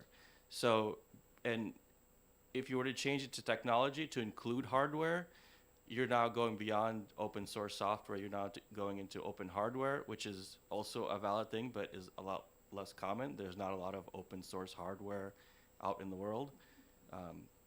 So the reason for that is because if we are going to require the government to at least consider open source software, then the language has to be software, and that's why it's software as opposed to technology.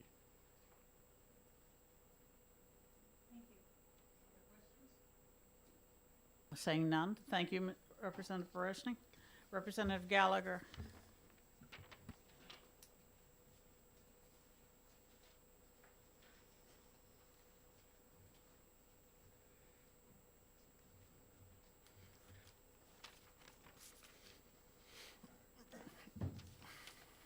So, hi again.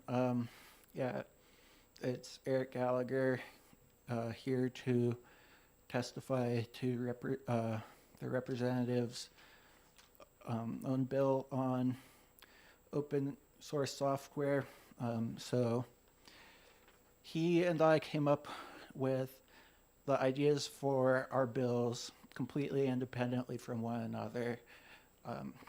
Yeah, I didn't hear about his until it was already filed. So I think the fact that we've got people in both parties thinking about this issue independently shows that there's a wide range of support for it.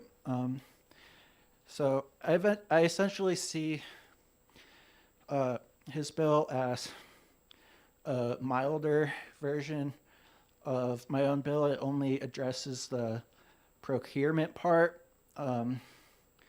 and only talks about consideration rather than making a requirement.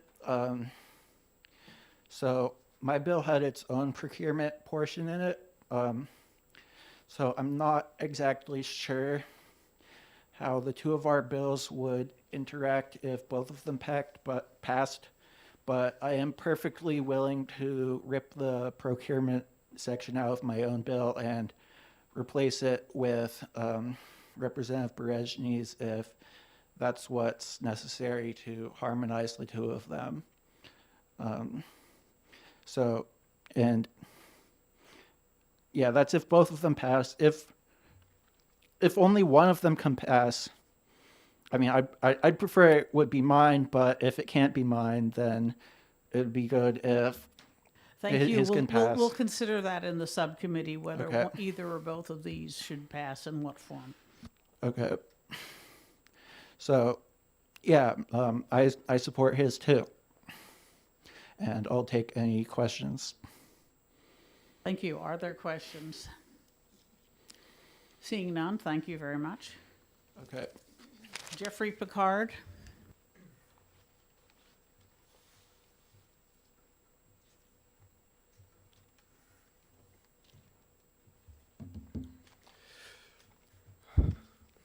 Good morning, or afternoon now. Yeah. My name is Jeffrey Picard. I was born and raised in New Hampshire, graduated from Goffstown High School and from UNH with a degree in math. I also own and operate a small business in New Hampshire. I've been a software engineer professionally for about the past 10 years, and during my time in that field, I've had to make a lot of decisions about what software products to use for various projects. In my experience, with very few exceptions, open source solutions work better, they are cheaper and easier to find support for and to maintain. For these reasons, I think it would benefit our government to use more open source software, and I support this bill. Thank you very much. Are there any questions from the committee? Thank you for your testimony. Yes. Yes. Sure. Okay, we'll let you know when it's scheduled. John Hall.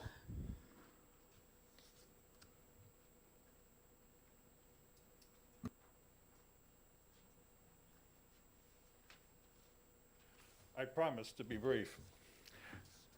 I would support this bill except for one thing. It states open source software instead of free software. And I want to make very, very clear why this is important. Open source software is good for the companies, it's good for the developers, because it brings together software that's written by many people that can help them create a product. But there is no requirement in the licensing of that software to pass on their changes to the end user. And you folks are the end user. You are. And so you know, if there is open source software that's on your systems, you're not guaranteed to have the changes that the developer made to them. If that developer goes out of business, then you can't fix it. If that developer loses interest in that video graphics card, or they lose interest in the printer mechanism that you have, you can't fix it, and you can't hire anybody to fix it because they don't know how to fix it.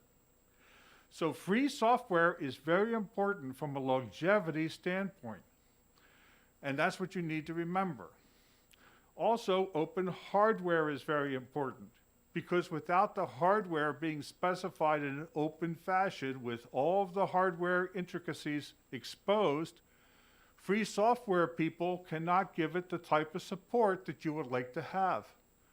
And there are companies who produce open hardware. We should help them. We should encourage them to do that so that your printers, your modems, your everything can survive long into the future, because somebody has the source code for that other than the developer themselves.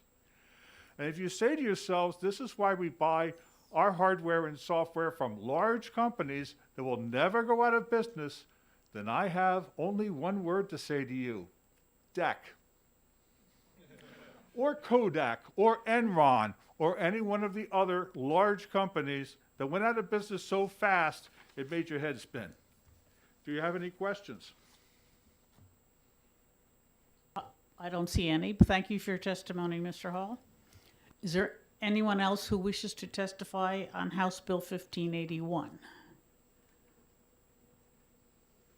Okay, I don't see anyone, so I'm closing the hearing. And we will resume at 1:15. Madam Chair, may we know which of your subcommittees these bills are going to? Representative Yakubovich's. Thank you.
being 1:15, by at least 1 o'clock, we'll open the hearing on House Bill 1213 and calling Representative Reed.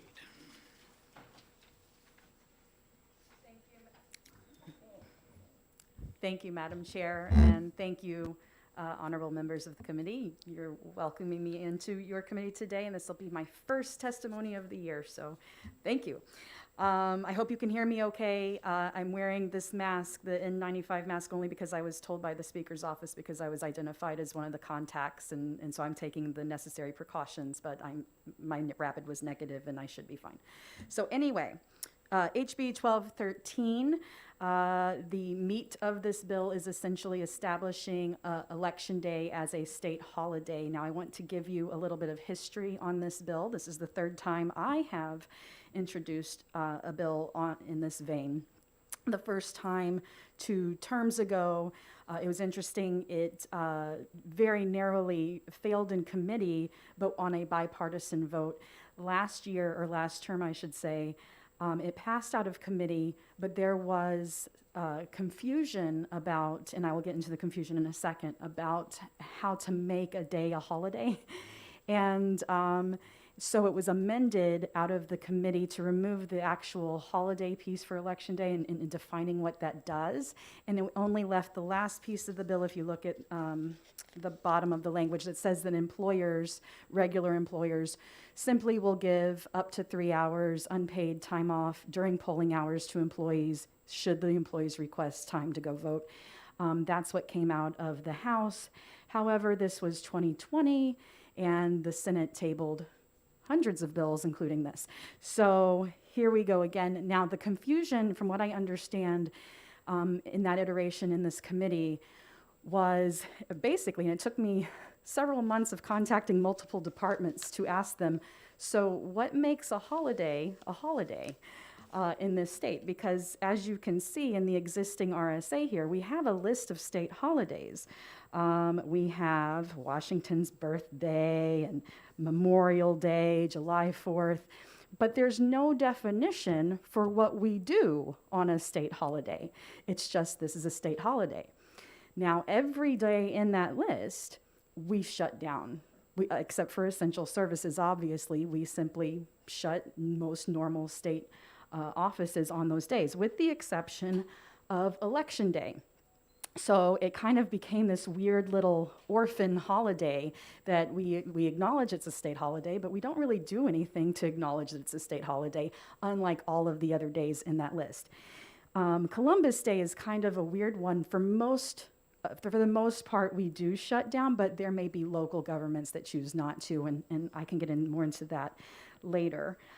So what I did in this bill is essentially the second paragraph, I added a definition for what a state holiday is, and in that wording, I simply described what we already do. And essentially it is, we shut down state offices that are not essential, and each governmental unit can decide what is essential for them and what is not. So I still, in this language, allow the flexibility for every governmental unit, whether it's municipal, county, or what have you, to decide and have the leeway to say we actually would like these offices open on these days. So I'm not effectively really changing anything because every unit still has the potential to decide which offices stay open for themselves. But what I am doing is giving a definition to a list that we already have so that we have continuity across all these. The other piece that I'm doing is, in addition to the general election day, I am adding the day of the state primary election. So the reason I'm doing that is because primaries are extremely important to our democracy. And if I just need to pause right here to define the word democracy. As you all know, it's democracy, the power to the people, or rule by the people more specifically. Last time I introduced this bill last term, I was asked by a member, well, don't we have a republic, not a democracy? As it happens, I teach American government at the college level, and I just wanted to put out, in case any of you were wondering the same thing, what the definition is. A republic is one of two two types of democracy. A republic specifically is a representative democracy. There are two kinds. There's direct democracy, where everybody votes on everything, and representative, where we elect people to represent us. So we are a republic, which is a type of democracy. So when I say democracy, please understand that that is what I mean. But I digress. The point is that primaries are extremely important to our democracy or republic, because it is where we select the people that we have to choose from in the general. Boss Tweed, who is kind of infamous as a politician from the 1800s in the Tammany Hall political machine of dubious ethical traits, he famously said, "I don't care who gets to vote as long as I do the nominating." So, and it's true, because the general public only has so much say if the only access they have is during a general election. So it may be that they don't have any really meaningful choice. So that's why I added primary. In general, though, I want to speak very briefly about philosophically why we should have Election Day as a holiday. The obvious one is obviously it helps people to be able to vote.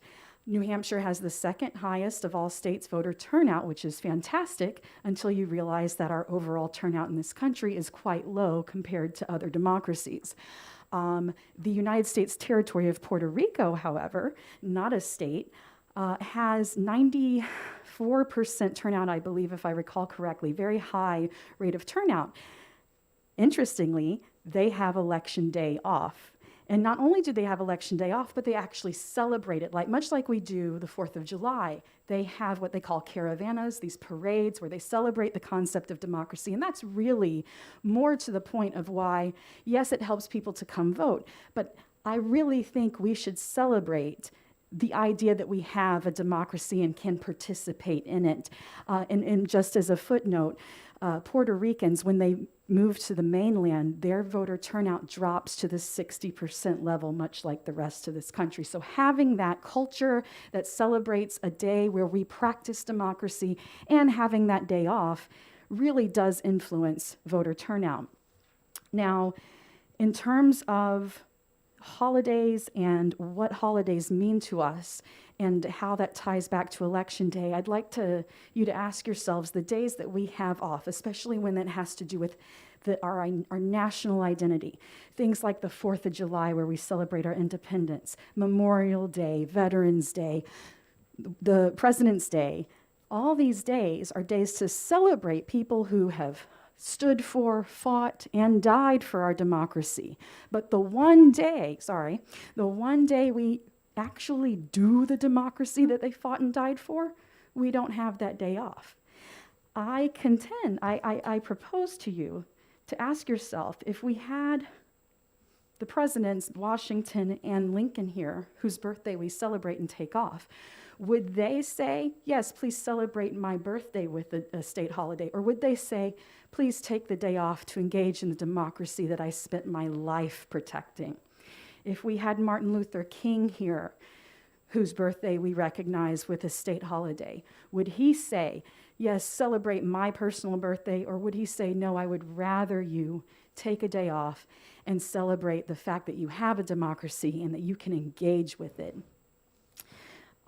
So I envision a day where we all as Americans not only look forward to it, much like we look forward to days off on the calendar, we know we're going to have it off, it's in our consciousness that we're going to have a day off from work, but also that we literally will have barbecues and fireworks and mock elections and debates and really engage in that civic engagement that we all talk about we should have more of. I honestly think that of all the things we can do to help save our democracy, our republic, this is the lowest hanging fruit. This is the easiest thing that we can do. Now, in terms of implementation and cost, and this will be brief, there is a fiscal note that's indeterminate. The idea is that there are employees that would have a day off, although they're getting paid for the day. There's an estimate in the note about how much that would cost across the state. That number is for all the counties. Of course, the state doesn't pay for the counties directly. So that number is kind of off. However, it's not an actual cost in terms of increased cost. What that is reduced, I guess, projected reduced productivity, because you're not increasing those people's pay any. You're simply giving them a day off of work. And I would say that the day that they're having off of work because of this election day, a day where most of the employees come in late, leave early, or take a long lunch in order to go vote, is already not a very productive day. So it's not really a cost in the sense of having to spend more money. You do end up saving a little bit of money in the sense of overhead, additional electricity if you shut down offices, custodians, things like that. So you end up saving money, you end up losing a little productivity. But overall, what we're talking about, the effect is an extra snow day a year on average. I think our democracy, our republic, is worth an extra snow day on average. And I guess with that, I will happily take questions. Thank you, Representative Lekes. Thank you, Madam Chair. I have a question on lines 20 and 21. In your opening remarks, you said that for the private employers that they would be giving the time off unpaid, but this doesn't say that. It doesn't make it clear one way or the other. So I was curious why you thought it would be unpaid. That was the clear intention. I actually literally told the lawyer in OLS that would be unpaid. And I think that the lawyer's interpretation here was because it doesn't mandate pay, that obviously the employer has the option. And of course, employers would normally not choose to offer pay, but if they wanted to, they could. But if it helps this committee at all feel comfortable, I would be happy to ask for a friendly amendment to make that clearer. But I think by saying unpaid specifically, it would somehow limit the employer to force, like if they wouldn't be allowed to offer paid vacation. Okay, follow up if I may? Actually, it's sort of a separate question, and that's the sentence before that. Nothing in the section shall prevent the designation of an alternative holiday or leave schedule. It goes on. When I read it initially, I kind of could guess what it meant, but I wasn't entirely sure. And we got a letter from the community college system in New Hampshire expressing concern that, at least to them, it was unclear what that meant. Their concern was, that their days off are part of their collective bargaining thing. So an alternative holiday or whatever, I'm not quite sure what the intent was. Right, and this again was not something that I requested of the lawyer, but the lawyer's way of saying this does not impact any collective bargaining agreements. So obviously days off are frequently, though not always, for employees. If they are in a union, they will bargain for certain days off. And what this is saying is, although this is a state holiday and we're practicing this like we do all of our other state holidays, if the collective bargaining agreement in a particular area has something else going on where they would rather have this day off than that day or what have you, then that's fine. This doesn't touch that. Okay, thank you. Representative Bailey. Is there really any point to selecting an alternative holiday for Election Day? Oh, so not alternative holiday for Election Day in terms of, allowing those employees to go vote. But the idea is if someone, say, if we have an Election Day that happens to happen during a blizzard and people have to be out from DOT to plow the roads, that those people would get another day off could get another day off if that's in their agreement. Like we would do any holiday, that they're entitled to a holiday day, if that's in their agreement. Thank you. Representative Pearson. Thank you, Madam Chair. So line 20. All other employers, shall, when practical, allow up to 3 hours away. That's a ceiling, not a minimum. Correct. Okay, so what prevents an employer from, the letter of the law here saying, okay, fine, I'm going to allow my employees 10 minutes. I don't think that's how that's interpreted. I can certainly ask that question of the lawyers in OLS to see, but I think the way that this would legally be interpreted is that the employer must allow up to 3 hours if the employee, in other words, the employee can take up to 3 hours to go vote, but cannot take more than 3 hours. If it only takes the employee 10 minutes to go vote, they can come back to work immediately. But if the employee needs to drive to another town, what have you, wait in line, they can take up to 3 hours and the employer has to honor that. If there is a wording that is improved, and I certainly am happy to talk to the OLS about this to make that clearer, then I'm happy to work on that for you.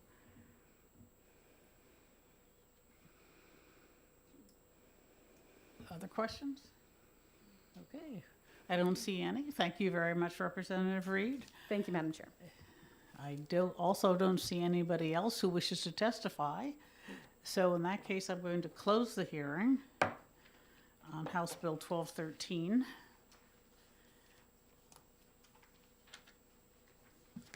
And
Thank you all. I'm opening the public hearing on House Bill 1037, and I call Representative Horrigan.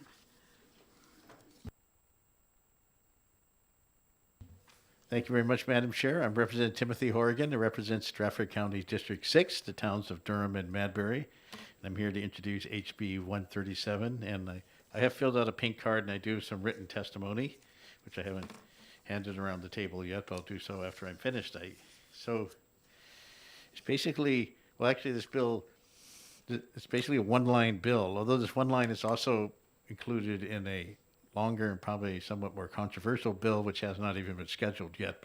But you certainly, but there's some value in breaking this out as two separate bills, because this has, and the title is relative to the governor's duty during a state of emergency, and it's it modifies some language that was placed in there, the budget trailer bill, and I forget what the number of the bill, which then preceded the section of the budget trailer bill, but it so it tightens and it tightens up the language in RSA 21-P43A, which is a paragraph added to RSA 21-P by the 2021 budget trailer bill. It's a lot of 21s.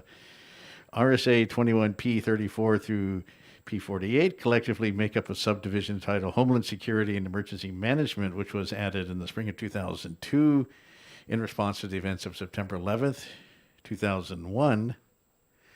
And so it basically 43A currently states, I think it just took effect a few days ago. We passed it last year. The governor shall provide a list of all expenditures pursuant to the subdivision under a state of emergency to the Executive Council for informational purposes only within 30 days of the expenditure in order to ensure transparency. So what my proposal is to take out the apparently unnecessary phrases, quote, for informational purposes only. So I'm not sure what other reason they would be providing that information. So it takes out for informational purposes only and also in order to ensure transparency. So if this bill were to become law, precision would simply state, the governor shall provide a list of all expenditures pursuant to the subdivision under a state of emergency to the Executive Council within 30 days of the expenditure, period. I will admit that these two phrases, they seem meaningless. They're definitely unnecessary. They also seem meaningless since all expenditures must already be reported in a timely fashion, even when there is no emergency. But I think there's still some value in deleting them and cleaning up the language, just to prevent a situation where some future governor during a future emergency ascribes some sort of meaning to these phrases and then uses some pretext for not reporting and or not listing certain expenditures. So that's 1037. That's my right there. So I'd be happy to answer any questions if there are any. All right, thank you very much. Are there questions? Representative Schuett and then Pearson. Thank you, Madam Chair. Representative Horgan, I can understand removing the phrase for informational purposes only. Why did you choose to delete the phrase in order to ensure transparency? Because that's basically what it does. Yes, that's fair enough. So everything that's reported to the Executive Council is to ensure transparency, and there is the transparency website where I think all the expenditures would be recorded anyway. But I also thought that was also unnecessary.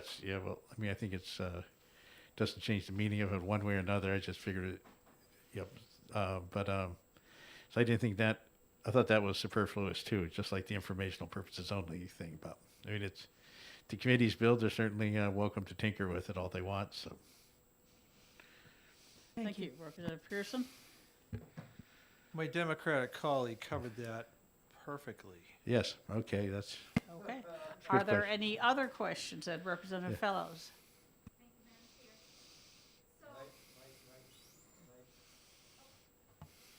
Thank you. So my question is the information, I have two questions. One is the information being presented to GNC, well, not now because we're past the emergency order, but was that happening? Well, before? And the other part of my question is, are they, why is it not being reported so everybody in the public knows Well, also?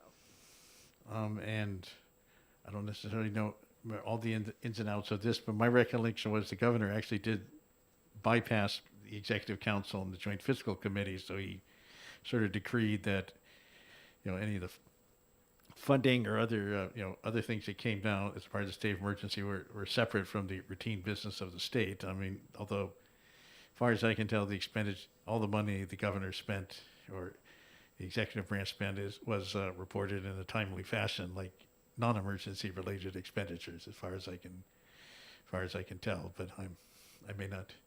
There may be others have a more detailed answer than that, but. Are there any other questions from the committee? All right, I don't see any, so All thank right, you very thanks. much, Representative Oregon. Oh, thank you. Is there anyone else who wishes to testify on House Bill 1037? Oh, not seeing any. I'm going to close the public hearing.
I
Welcome back, committee. I'm opening the hearing on House Bill 1002, and I call Representative Littlefield, who is presenting it.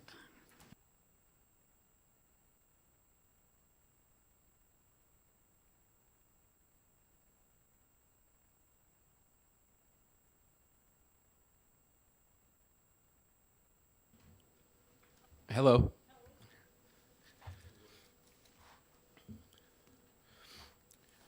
Introduce yourself first.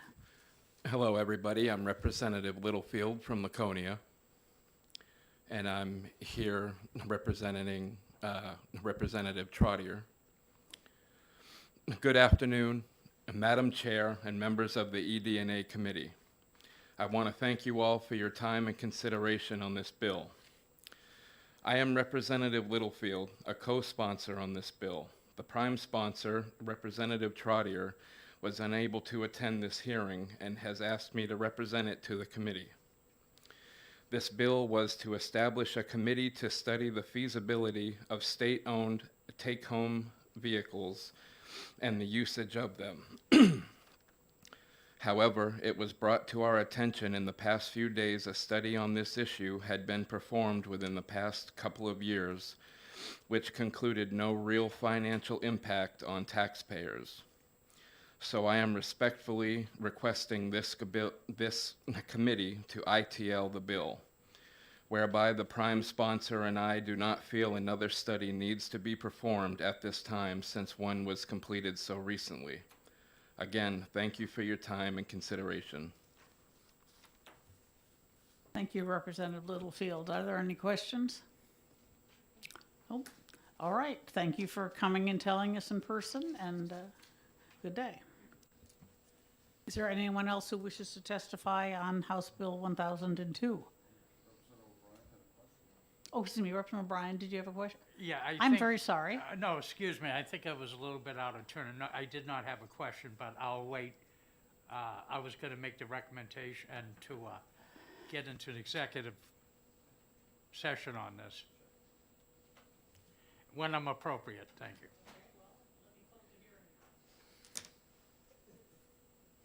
Is there anyone who wishes to testify?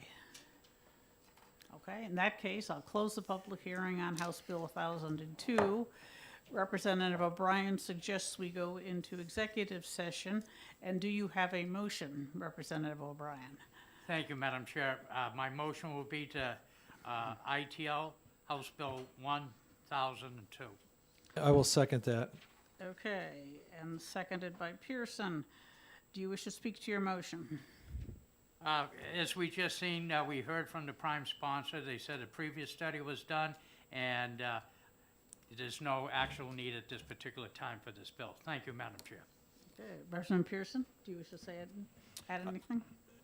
Just one thing, having had a discussion with someone last week in reference to this, not only was the study done prior, but the study found there was really no impropriety going on and no problems either. So it's not that it doesn't need to be looked at. We actually don't even have a problem. So yeah. I'd like to say there was a previous study more like 10 years ago that I was working on, and we just determined that the most important thing was to clarify what the rules were so everybody knew what they were, and that was done. And as you say, follow-up says there's no problem. So does anyone else wish to comment? Question? Okay. Seeing none, in that case, the motion is inexpedient to legislate by Representative O'Brien, and the clerk can call the roll.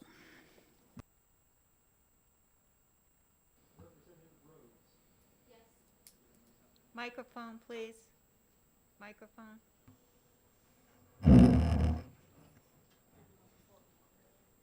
Ooh. There can only be like 3, I think. Representative Schuett, yeah, turn your mic off, please. I guess we'll have to turn them on briefly and say our vote. Oh, Talk loud. Well, or turn it on briefly. Let me ask, can we be heard for the vote from the microphones that pick up the room? I mean, it's just the yes or no. I don't think so. The purpose of the microphone is so you can be heard on the stream. Right, there is no room mic. Or your vote to be recorded on the stream. But it does help in the room. Yeah. We have plenty of time to do this between us.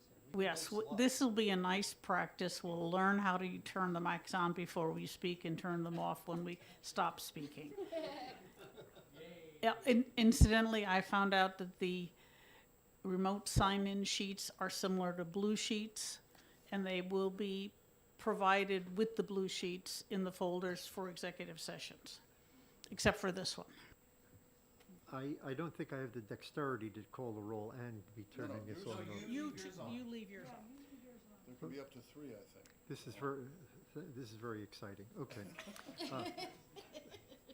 The clerk votes yes. Representative Pearson. Yes. Representative Yakubovich. Yes. Representative Lekis. Yes. By the way, that's how he pronounces his name. Thank you. I've tried to get the speaker to change how he pronounces it.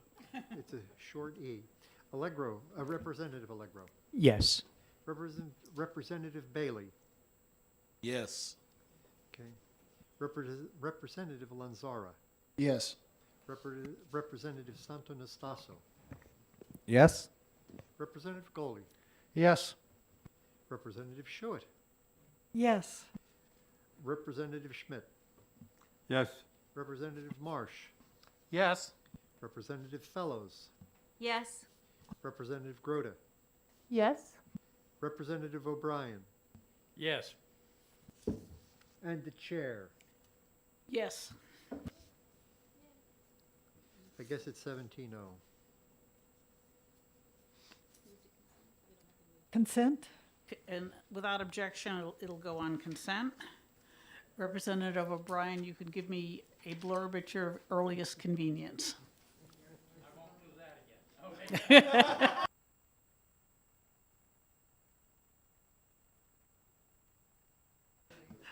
Madam Chair? Yes, Representative Schuett. Yes, while we are technically in executive session mode, I would move that we work on House Bill 1037, and I would move ought to pass. Okay, will accept that. I'll second it. To pass Schuett and Lekis. And I will say that if it isn't going to be a consent calendar bill, we will cease. Okay, Representative Schuett, do you wish to speak to your motion? Yes, I think this is a pretty clear-cut bill.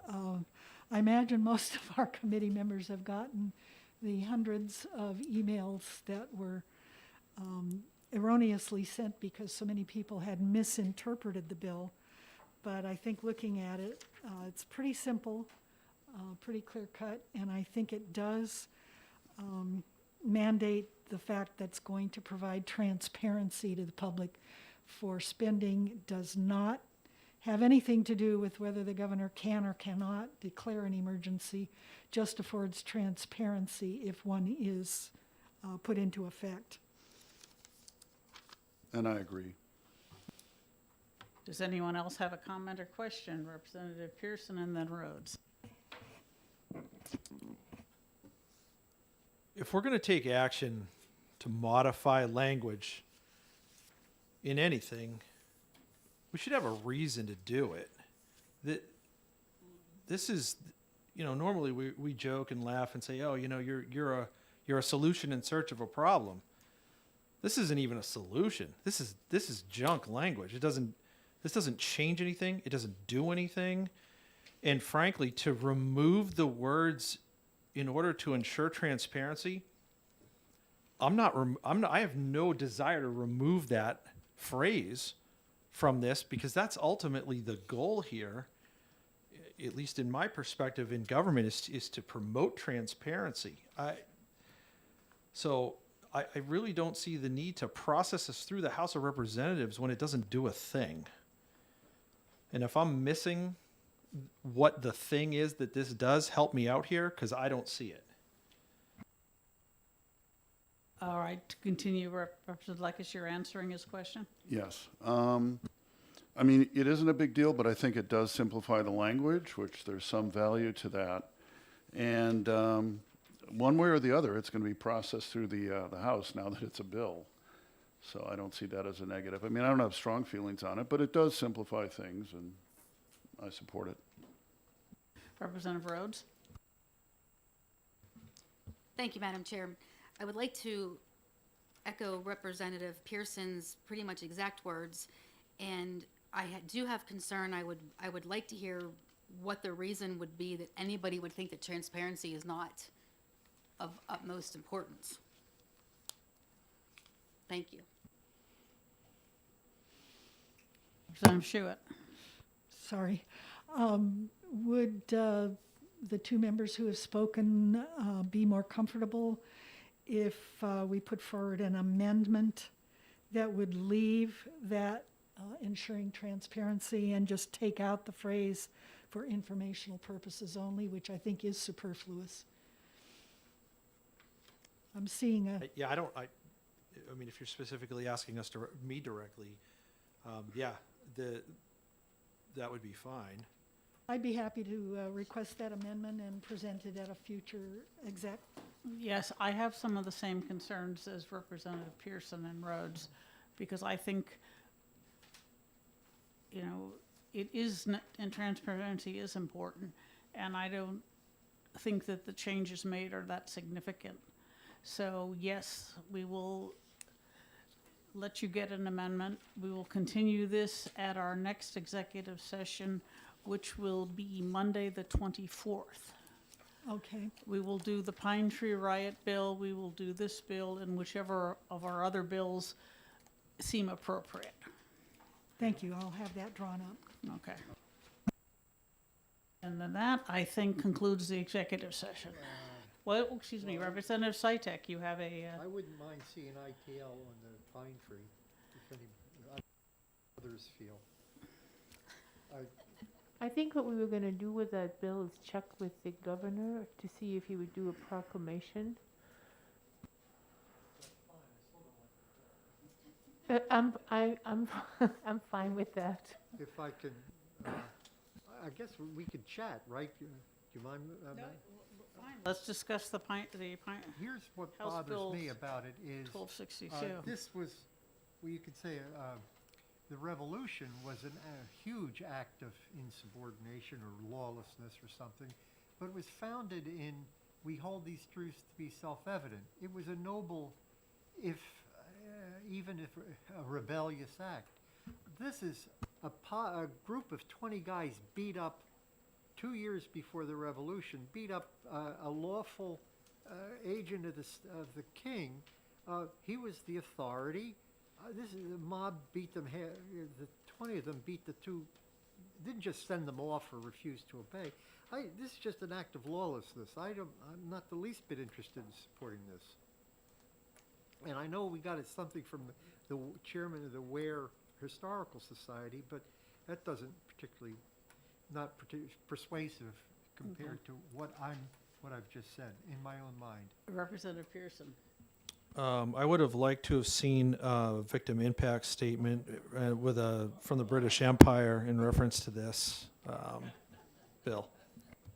Well, all right, if you guys want it, that's fine, but I'm telling you. I would support your bill. What's that? I would support the motion of ITL from Representative Sytek. Oh, Yeah.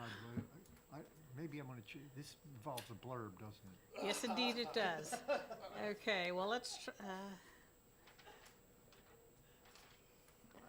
I would like to make a motion, Madam Chair. yes, Representative Grote. ITL on the Pine Tree Riot bill, and I'll write the blurb. And I'll second it. And the only reason I would hesitate on the blurb, if I can continue, is that's kind of, I spoke rather boldly about a mob of 20 people beating up two agents. I don't know if that plays well in a committee report, but it's certainly on my mind. Okay, Representative Grote, do you wish to speak to your motion? in the past, we have taken these bills as, in a manner of asking the individual who put the bill forth the bill, to consider proclamation. I don't think that our request is unusual, and I think falls in line with other bills that this committee has heard before. Thank you. Representative Lakis? I'm of two minds. On the one hand, I would support this. I mean, this was part of rejecting the control of the British Crown over the colonies, and it was a precursor in some ways to the Revolution. However, having a solid position of not accepting special days bills and rather urging people to ask the governor to do the proclamation is, there's a good argument for that if we could do that all the time and stop people from putting these bills in. Well, you can't stop them, but discourage.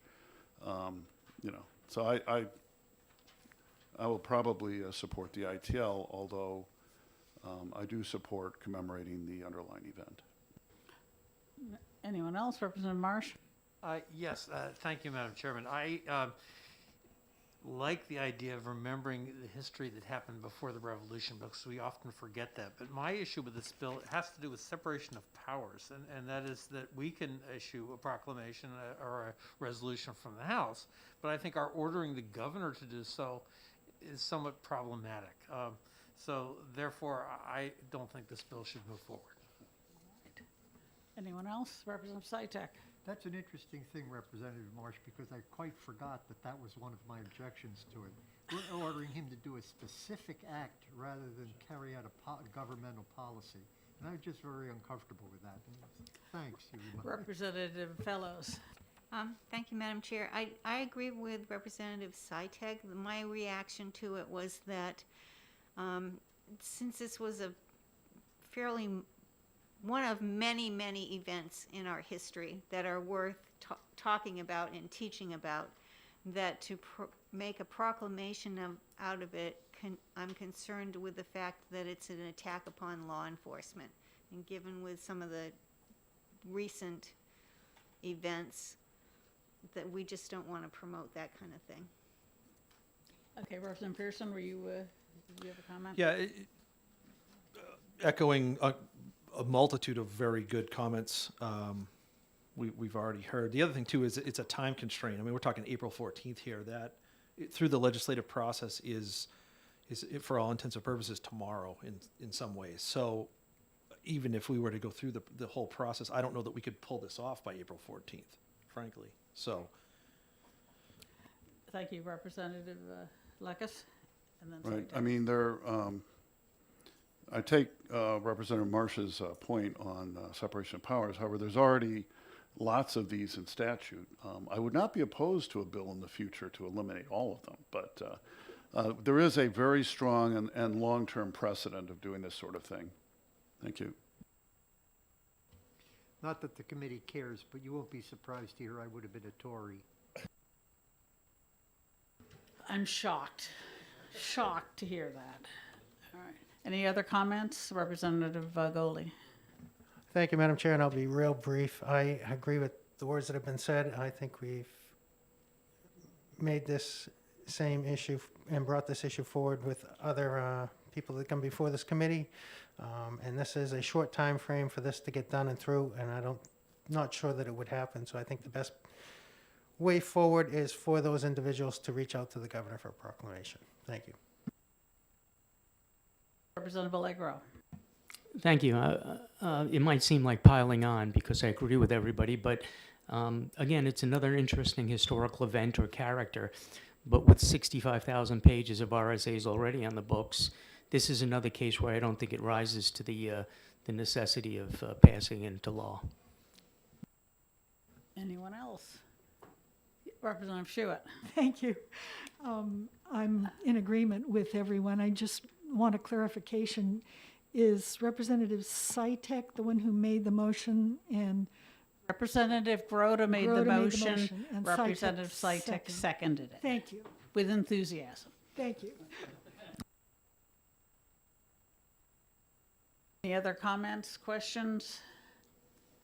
All right, thank you. In that case, the motion is inexpedient to legislate by Representative Grote, and the clerk can call the roll.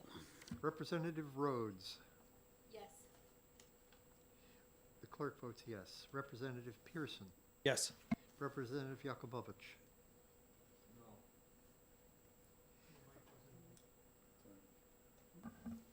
No.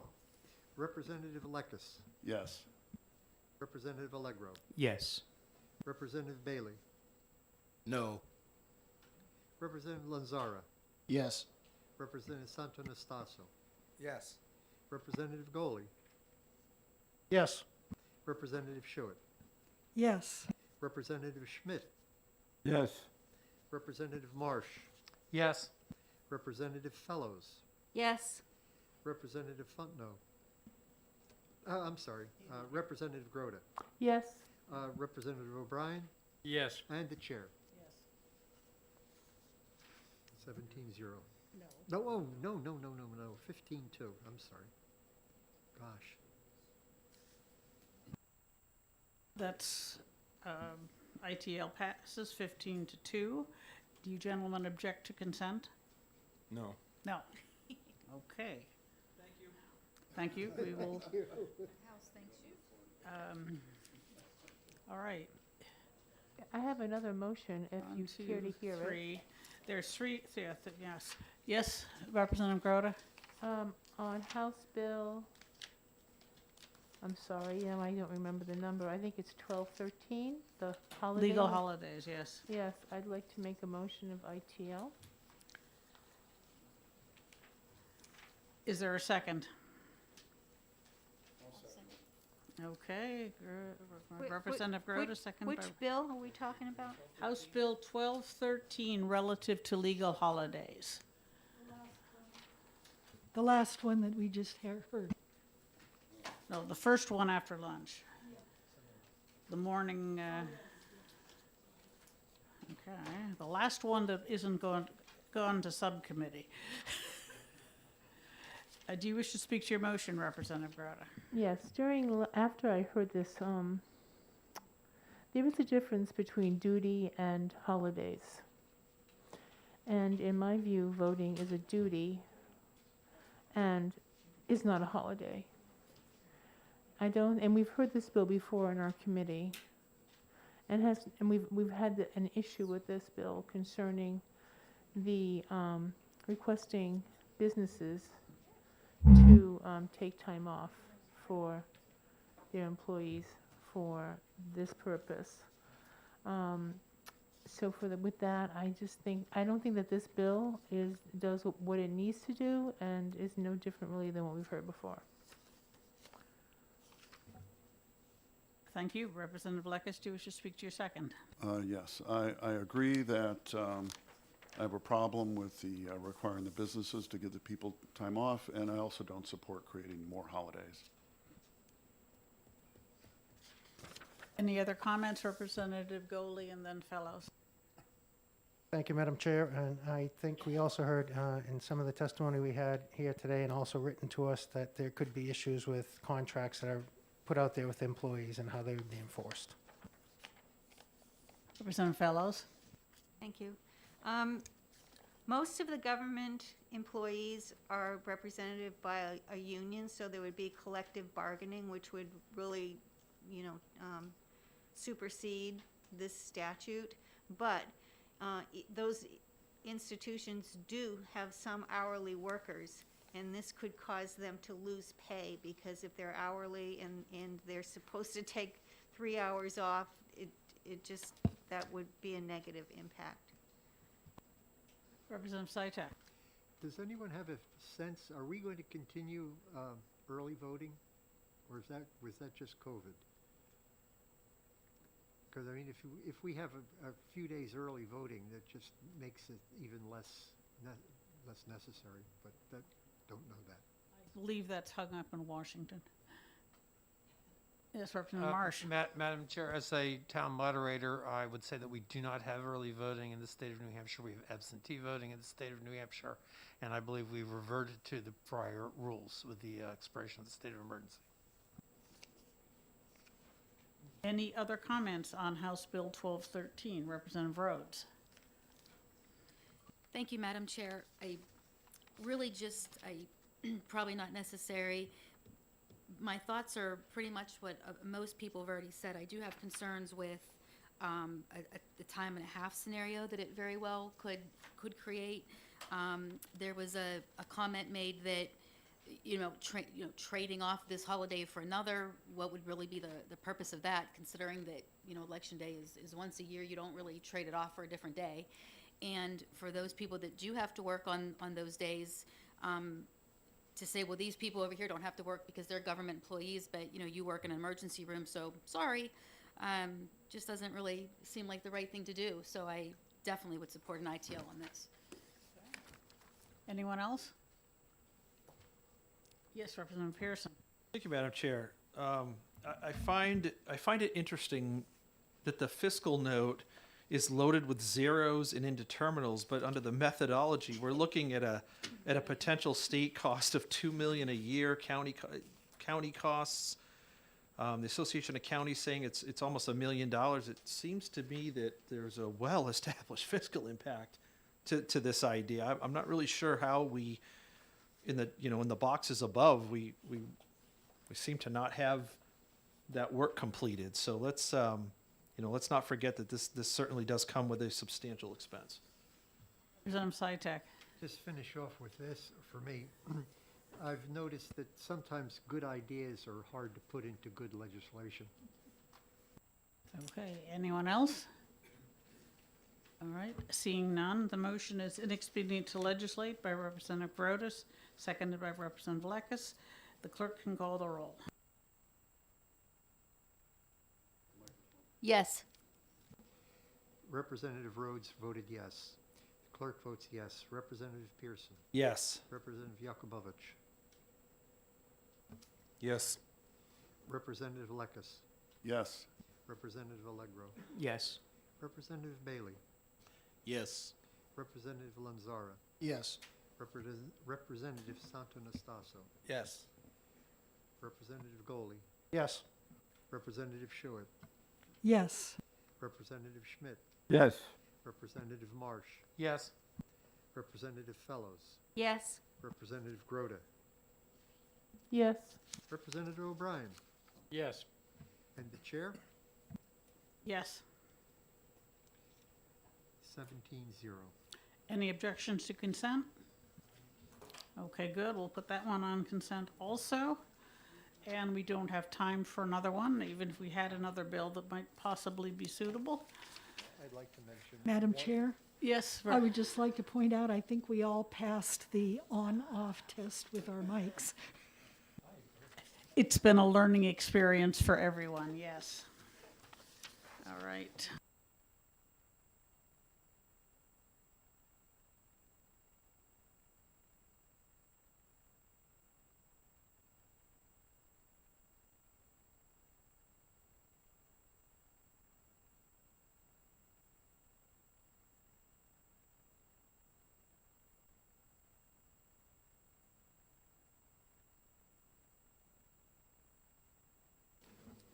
Representative Bryan, if Representative Somstich doesn't show up, could you introduce the bill? Just don't take any questions.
opening the hearing on House Bill 1123, and I'm calling on Representative O'Brien to introduce the bill. Thank you, Madam Chair. It's my pleasure to introduce to you House Bill 1123. Allow me to read it by title only, directing the Department of Administration Services in collaboration with the Department of Energy and the Department of Transportation to support the increased use of biofuels and biodiesel for the state procurement needs. And that would conclude it, Madam Chair. Thank you. All right. I call Stephen Dodge.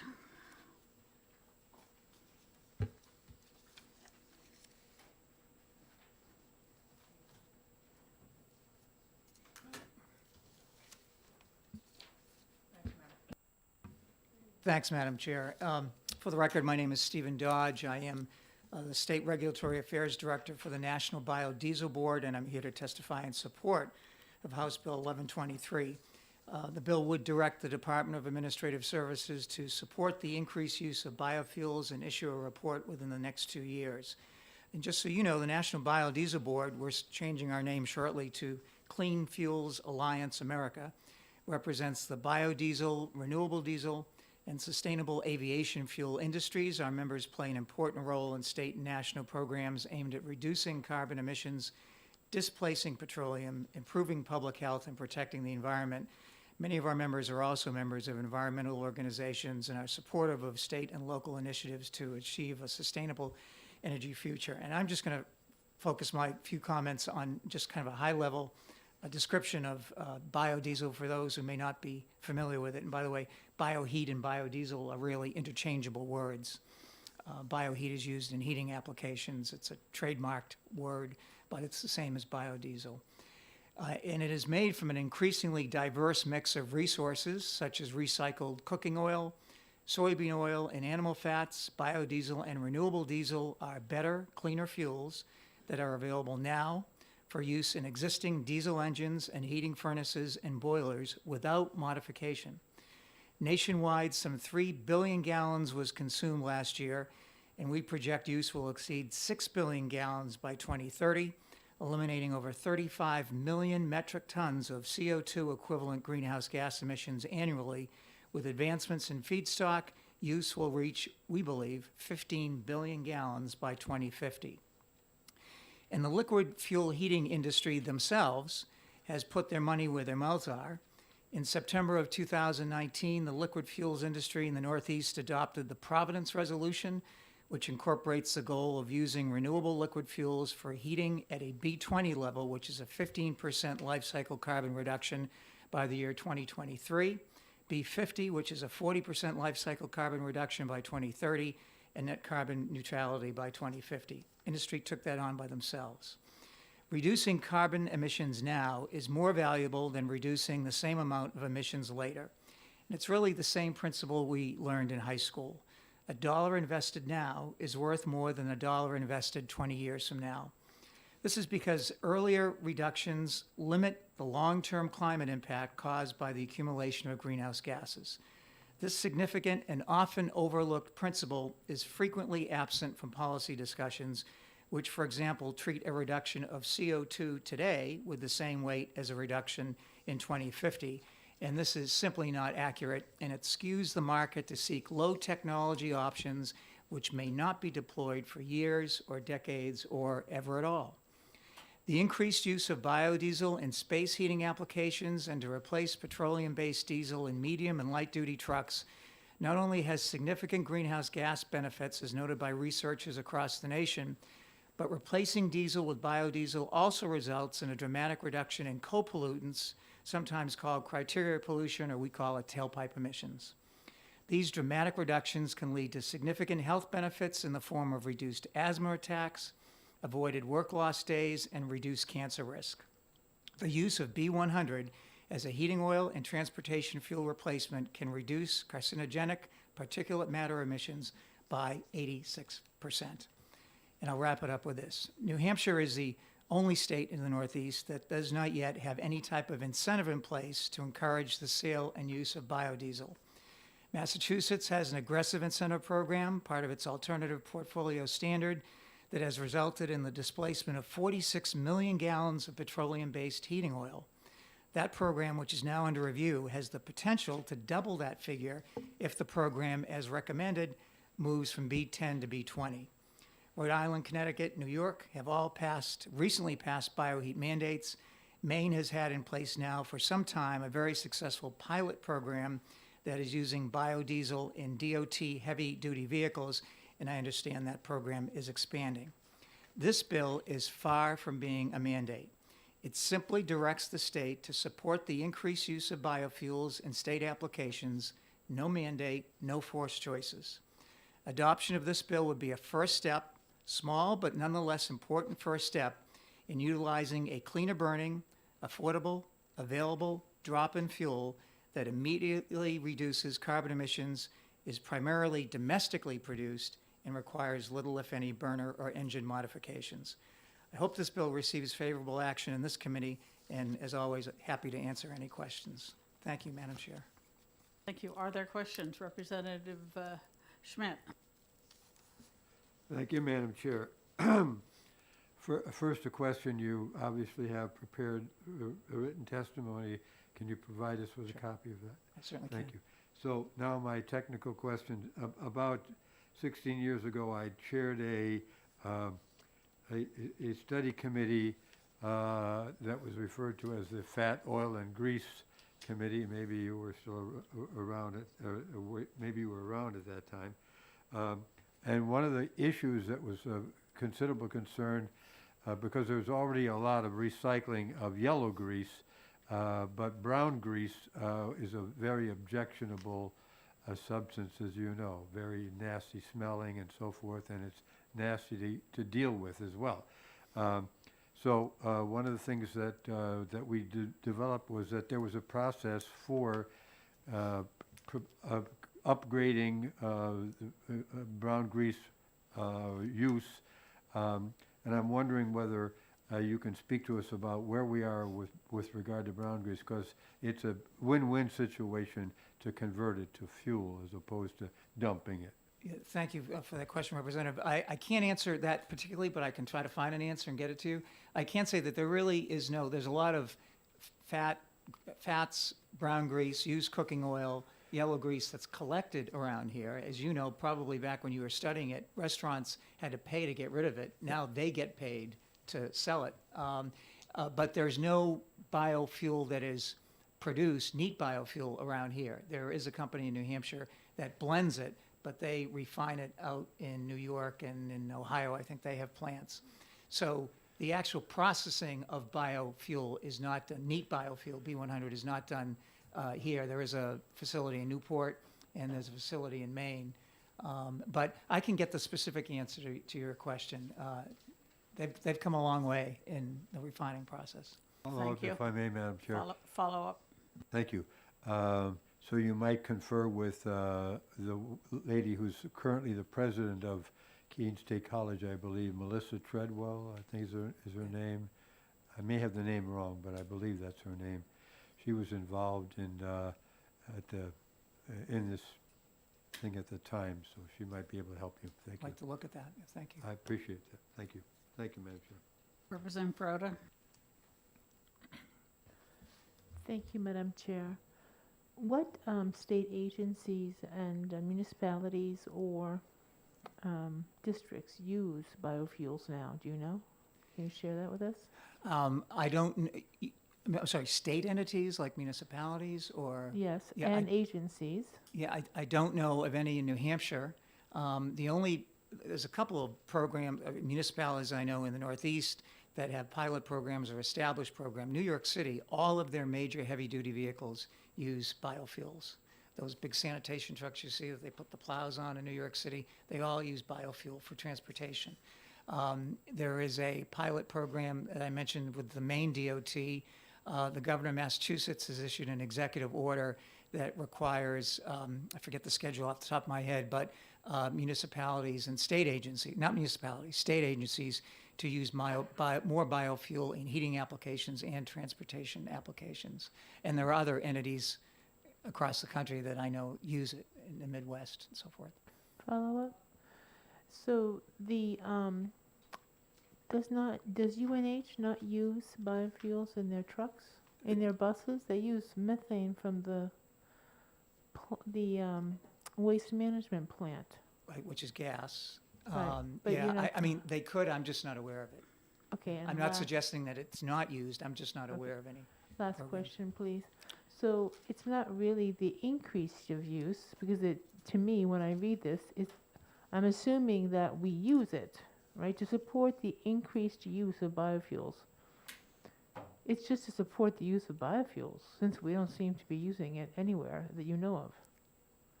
I didn't draft the bill, but question of semantics, I guess. I think that we're all coming from the same place, but Thank you. I'd like to see more of it used. Other questions? Representative Marsh and then Shuhart. Thank you. This may be a bit of a technical question, but it relates to whether we can actually use biofuel in New Hampshire. One of the problems I have with my tractor is the diesel fuel tends to gel in weather like we have right now. How does biofuel do in this freezing cold weather? When it's treated very well. It's used in either North or South Dakota, it gets pretty cold there. Maine, as far north as Bangor, I think that's where the part of the DOT program is expanding. So when it's treated, and it obviously has to be treated as regular diesel fuel has to be treated in cold weather as well, it performs fine. Follow-up question. Can you tell me the cost differential of the biofuel versus the standard diesel fuel? So for those that track it, I know the name of the agency in New York is escaping. It's NYSERDA, tracks biodiesel, and the prices have been comparable.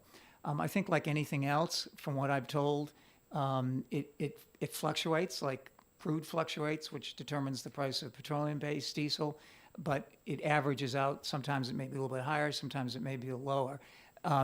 There is a federal $1 gallon blending tax credit for blenders. And so that obviously does make a difference. That's in effect until the end of this year, and we're hoping that it continues into the future. There is a provision in the infrastructure bill that would allow it to continue. Thanks. Thank you. Thank you. Sorry, I didn't hear you recognize me.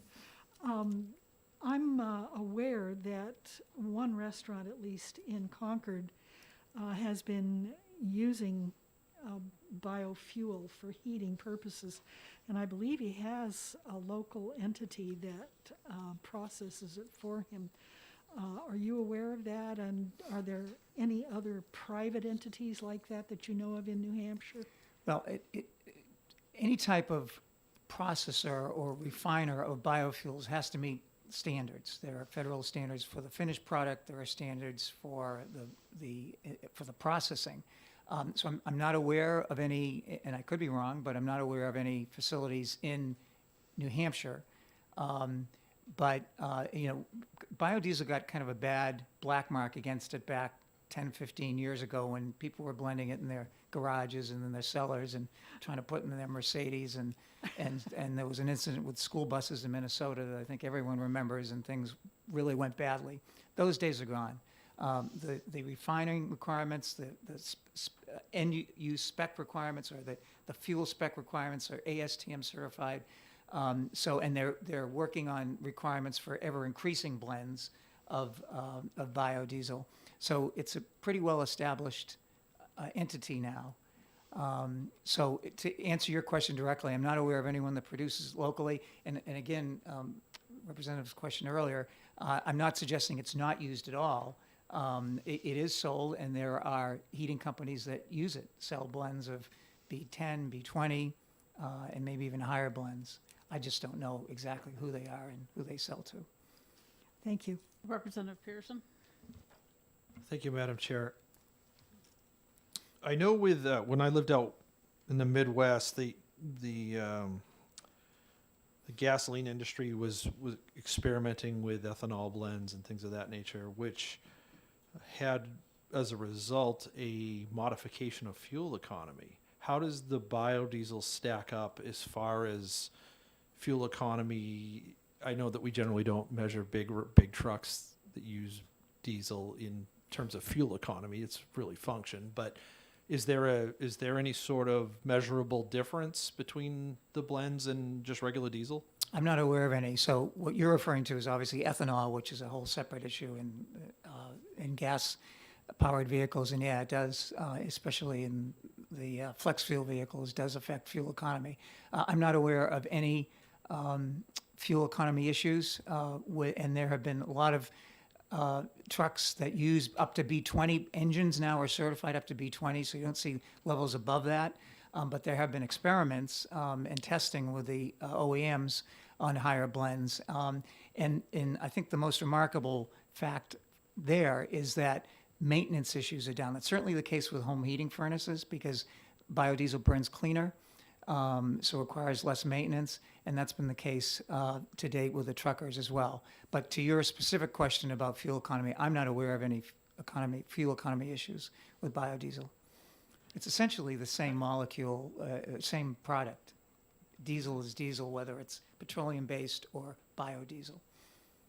Representative Lekes? Thank you. I understand this bill is intended to promote the use of biodiesel, but my question is, are you aware of any state law or regulation that stands in the use of someone choosing to use it? Well, certainly on the homeowners level, you passed a bill last year that provides freedom of choice at the homeowners level. I don't see anything in this bill that forces anyone to do anything.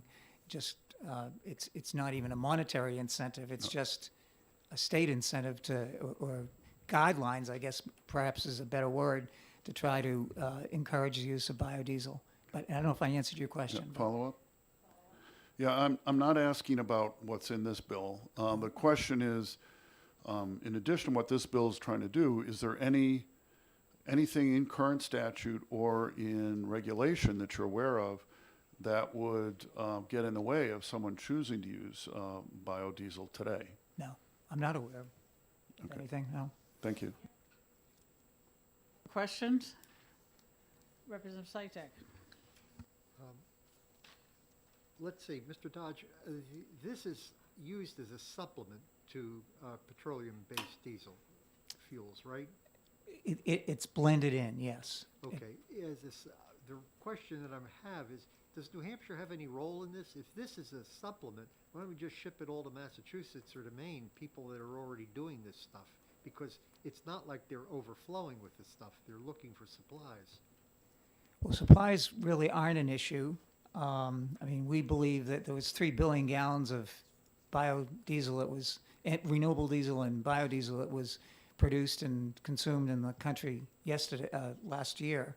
We're certainly projecting with future capacity of refineries and crush plants that are coming online that supplies will not be an issue.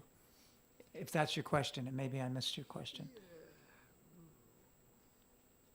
You're not suggesting that America can go to 100% biodiesel, are you? I'd love it if we went to 100% biodiesel, to be quite honest with you, but that's not going to happen in the near future.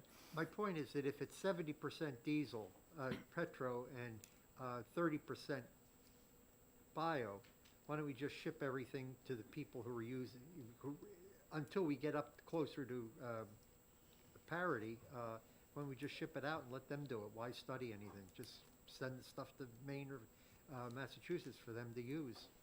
I don't think that's an appropriate question for this witness, sorry. Well, I apologize, I'm not quite understanding your question, but I will say that whether it's B2 or B5 or B20 or B30, it still provides greenhouse gas reductions immediately. We're not suggesting that everyone switch to B100 by next week. Thank you. I'm glad to hear that. Are there any other questions from the committee? All right, don't see any. Thank you very much, Thank you, Mr. Madam Dodge. Chair. Representative Somsich, sorry we started without you.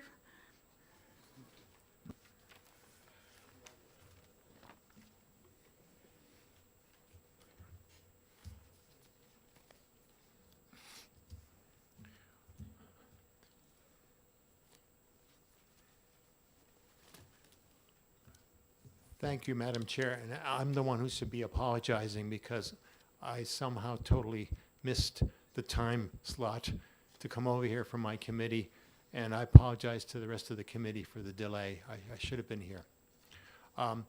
Let me just start out by saying that I got interested in this idea because of the fact that I discovered that it is currently possible for regular heating oil to be replaced with biofuels.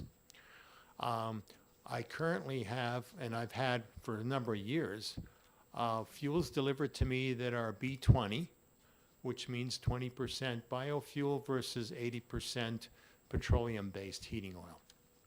And because we live in New England, we all know that we all need heating, and we need lots of it, especially today.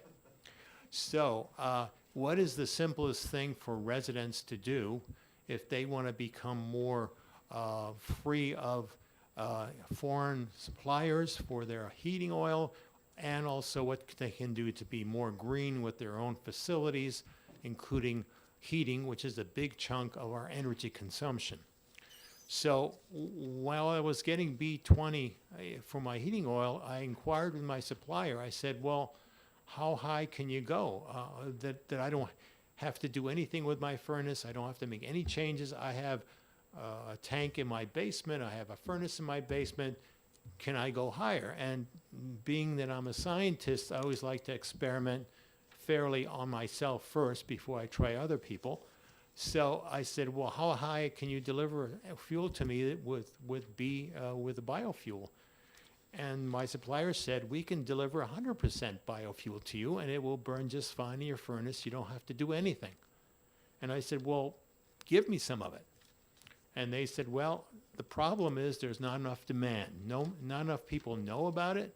If you can give us 30 more customers, we'll deliver it to you. B100. It's been done in other places in the country and other places in the world, especially as the previous speaker said, the biodiesel industry, biofuel industry has reformed itself significantly. So now it has very strict standards.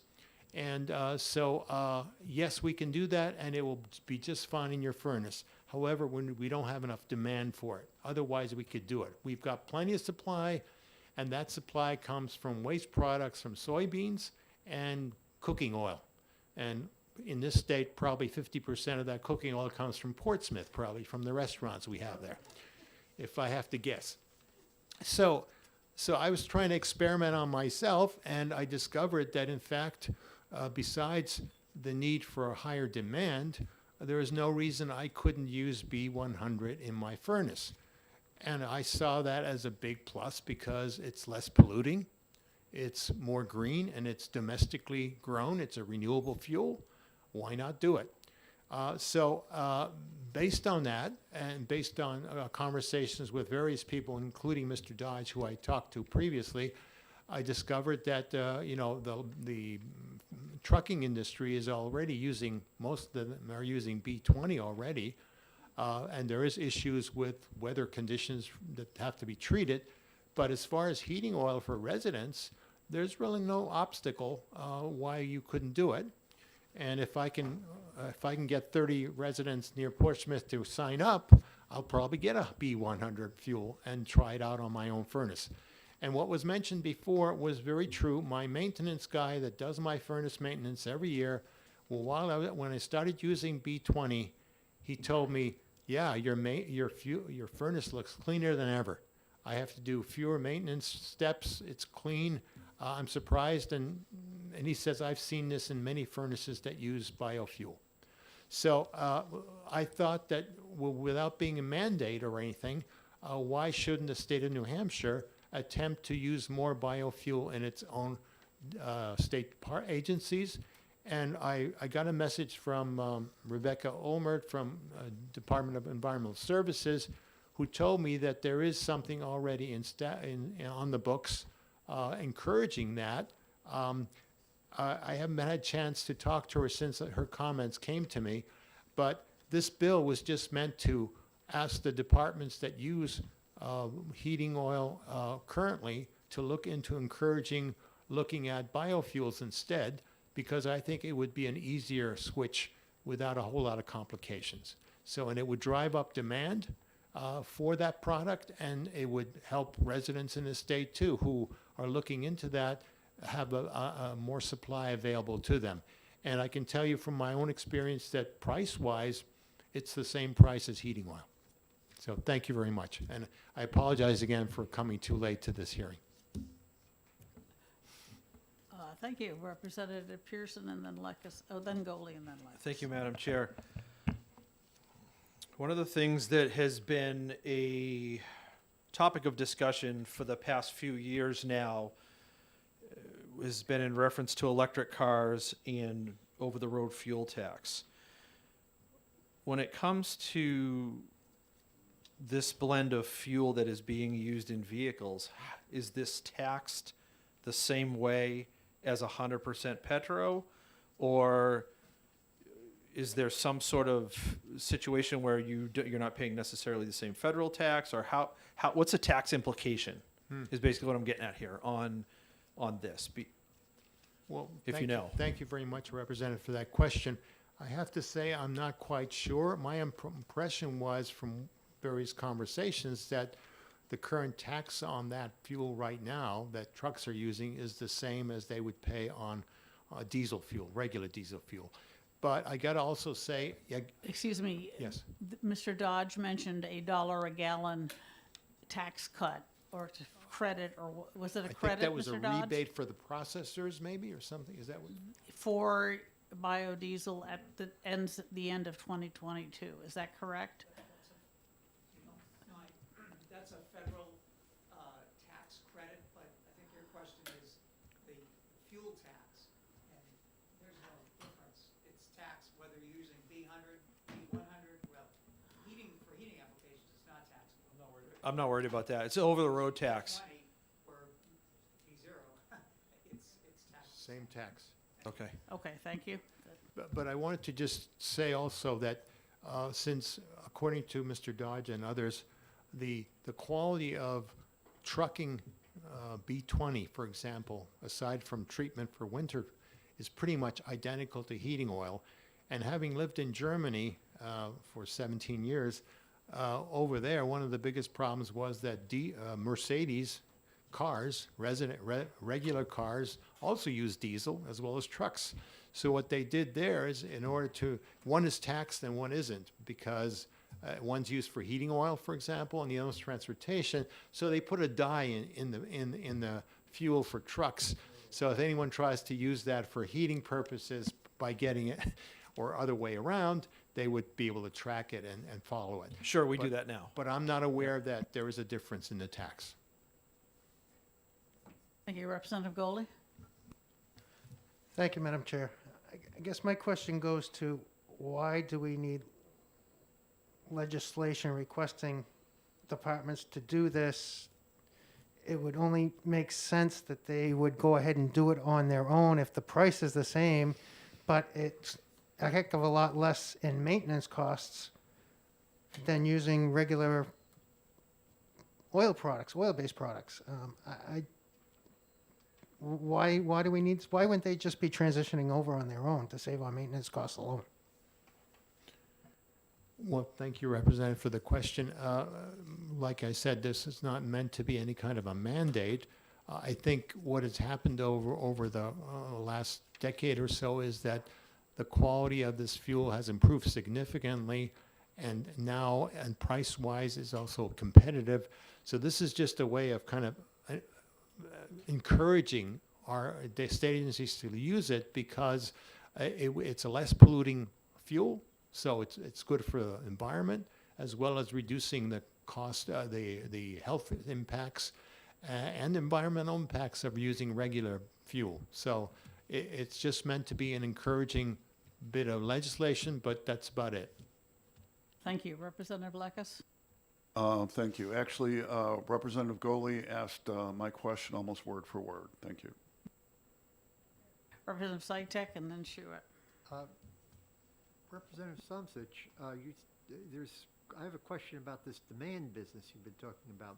If this is a product that burns identically, and why, when the truck rolls up, how do I even know what he's putting into my tank? What do you mean?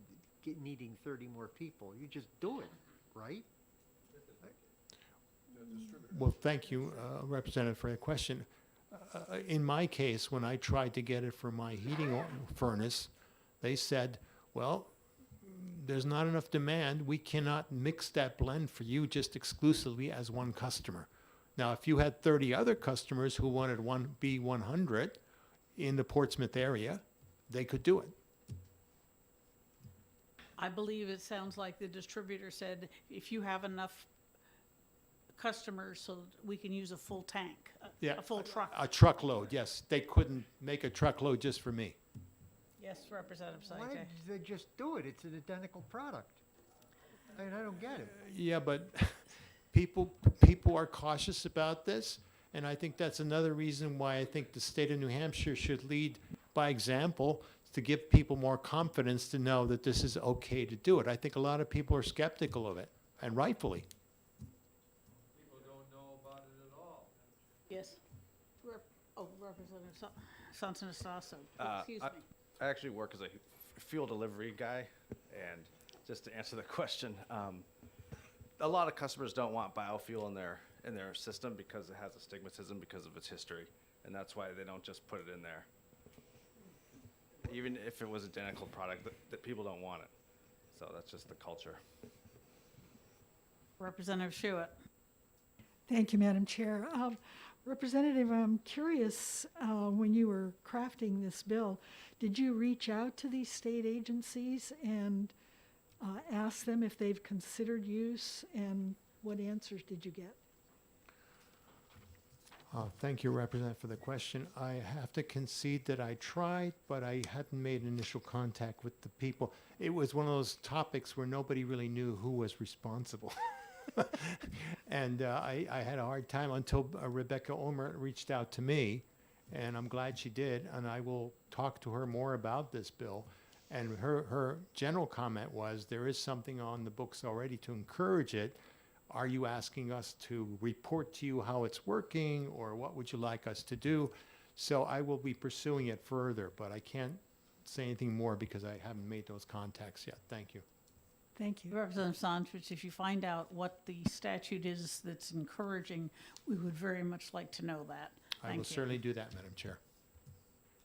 Other Representative Bailey. Thank you. Could you explain to me what the 20, 50, and 100 of B20, B50, is that a percentage? Yes, it would be. My understanding is B20 is 20% biofuel, 80% regular heating oil. Thank you.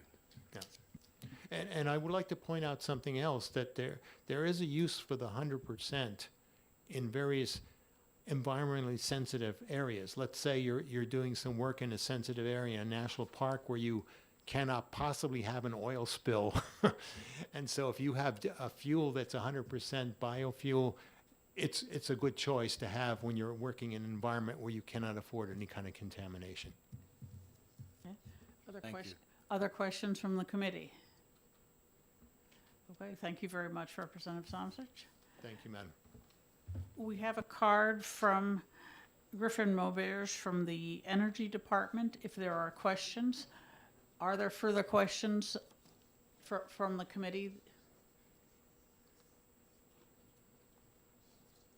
Okay, doesn't look like it.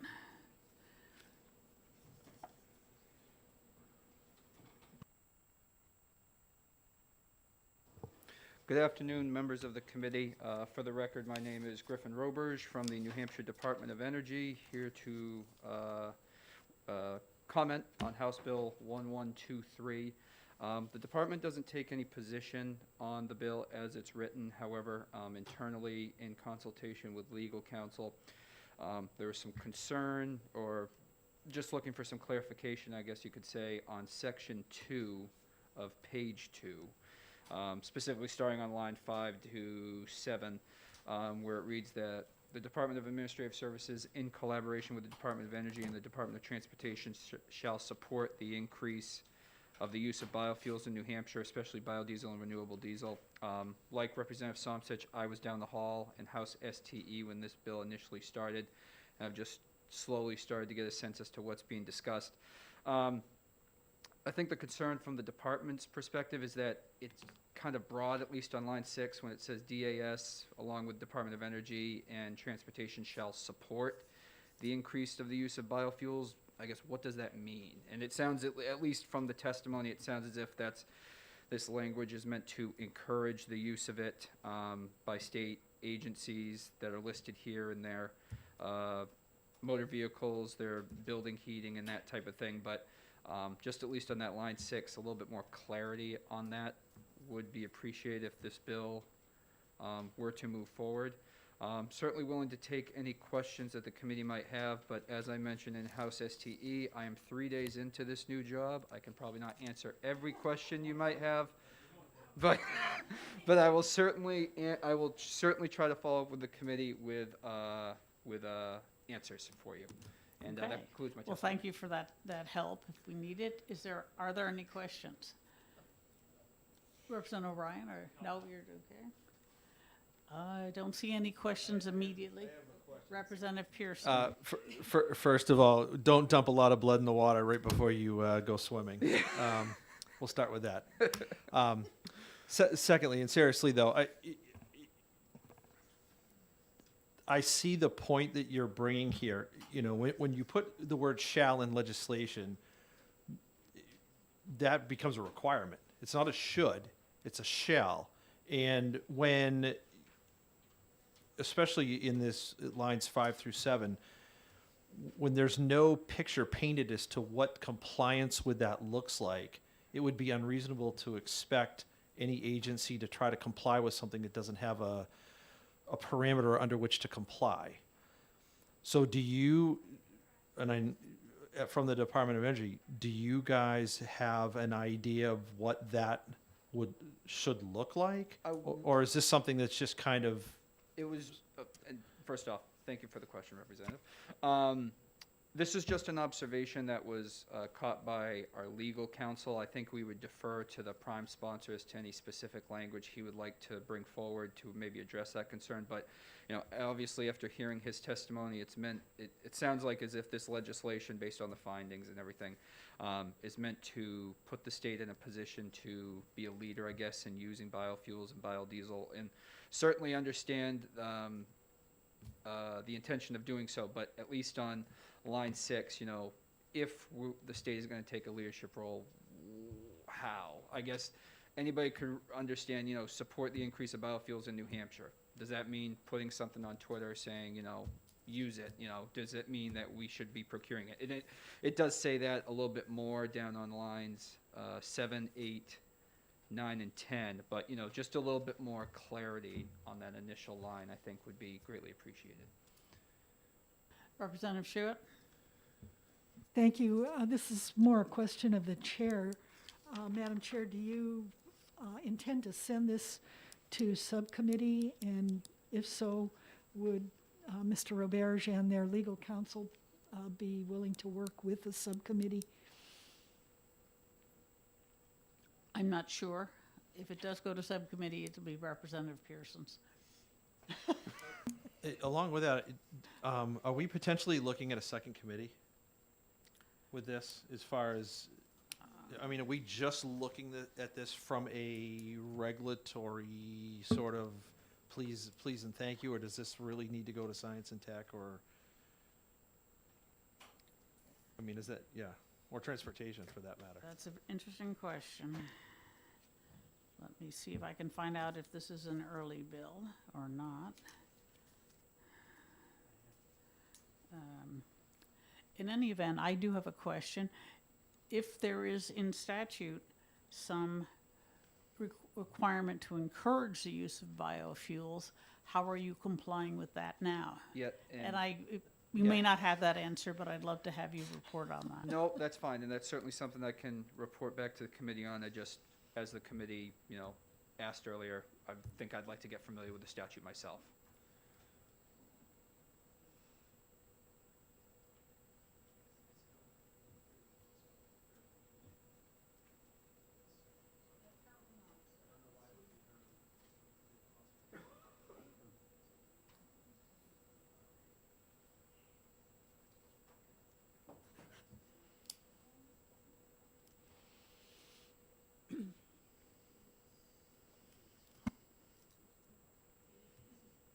This is not an early bill, so it is not going to another committee. So I think it should go to subcommittee then, Representative Pearson. You'll collect the information that all of the people testifying have promised to send. And if it's all right, I'll send it to the entire committee, or do you want me to just send it to Representative Nope, Pearson? Full send it to committee. the entire committee. We can dispose of it if it's surplus. Representative Goule? Thank you, Madam Chair. And we're also going to have Representative Somsich or maybe even our researcher reach out to see, because if this is already in statute or something similar, this may not be needed and may not be. That's be worked already on. been asked for, yes, definitely. Okay. Any other questions? Okay. Thank you very much, Mr. Roberge. Thank you very much. No one else has signed up. Is there anyone else who wishes to testify? Yes, sir. Come forward and introduce yourself.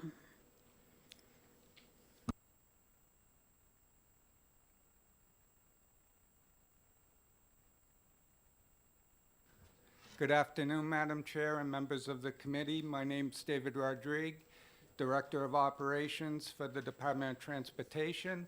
I may be able to save you a little bit of time searching for that other statute. There is statute 228:24A in the Administration of Transportation laws, directed towards the Department of Transportation specifically for our motor fuel inventory. And if it pleases the chair, I'll read a portion of that law that's relevant to the discussion.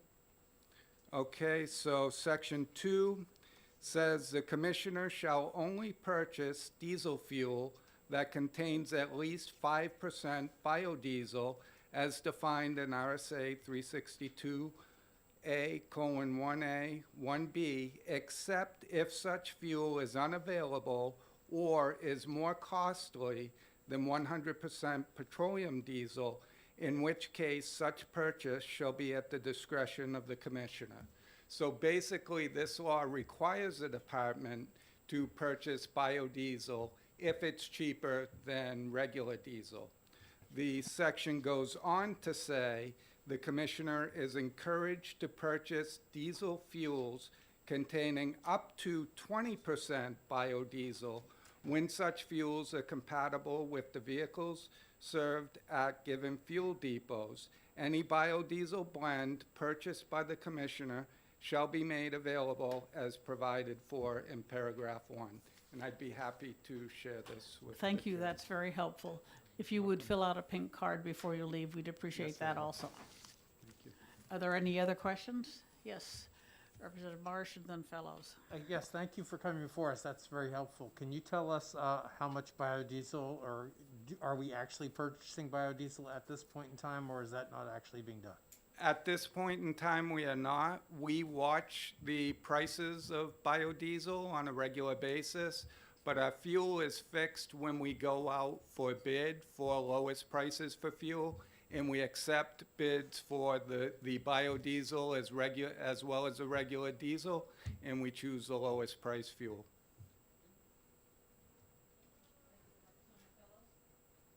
Thank you, Madam Chair. That was my question, but as a follow-up, can you tell me anything about the cost differential? The cost differential fluctuates, and there's several ways that we look at costs with commodity. One is the general cost, so we subscribe to an Opus subscription system, which gives us the price of fuel on a national basis or at specific ports and so forth. But a big part of the cost of any commodity, like fuel, is the distribution, and that's what was discussed earlier. So when we look nationally, biodiesel may rate favorably with regular diesel, but when our suppliers bid for those products, they got to factor in the transportation, the number of customers they have, and so forth. And often, regular diesel will continue to win out on cost simply from a delivery perspective, if that makes sense. So So are you telling me that what they're bidding is just, does not have any bio in it because it's more expensive, so they're not even giving you an option? They're just telling you their lowest price for fuel? We get prices for both, and we choose the lowest price, which historically has been the straight diesel. Okay, and you have no sense or recollection of what the differential is? It fluctuates. We go out to bid every year and a half to 2 years.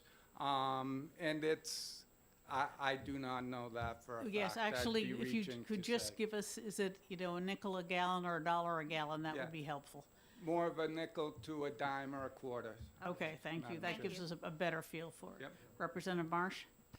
Yes, thank you. Has the department used enough biodiesel at some point in time in history to give us an opinion as to whether maintenance costs of the vehicles is actually less if you're using the biodiesel?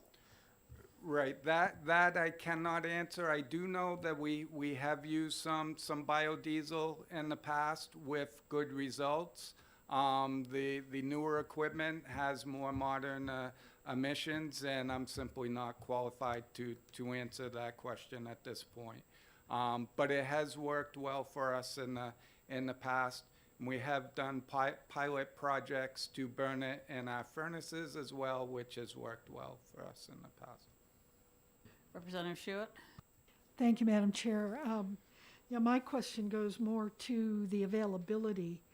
I'm assuming that you're going to have to go to like New York or someplace to obtain this. Is that part of the added cost? Yeah, again, when we're talking about motor fuel for the fleet, the diesel, we put that out to bid, and the supplier can get it from any location. They may get it from Portland, Maine, they may get it from Boston. They don't usually go to New York. So I think it is, again, for the motor vehicle fuel, it typically comes from Boston, I believe. Thank you. All right, Representative Fellows, you have another question. Thank you. When you put these bids out, are you buying fuel just for the state of New Hampshire, or do the counties and municipalities take advantage of your contracts? The counties and municipalities and nonprofits take advantage of the contract. So we often supply to school buses, school districts. We often supply to community fire departments, police stations, and so forth.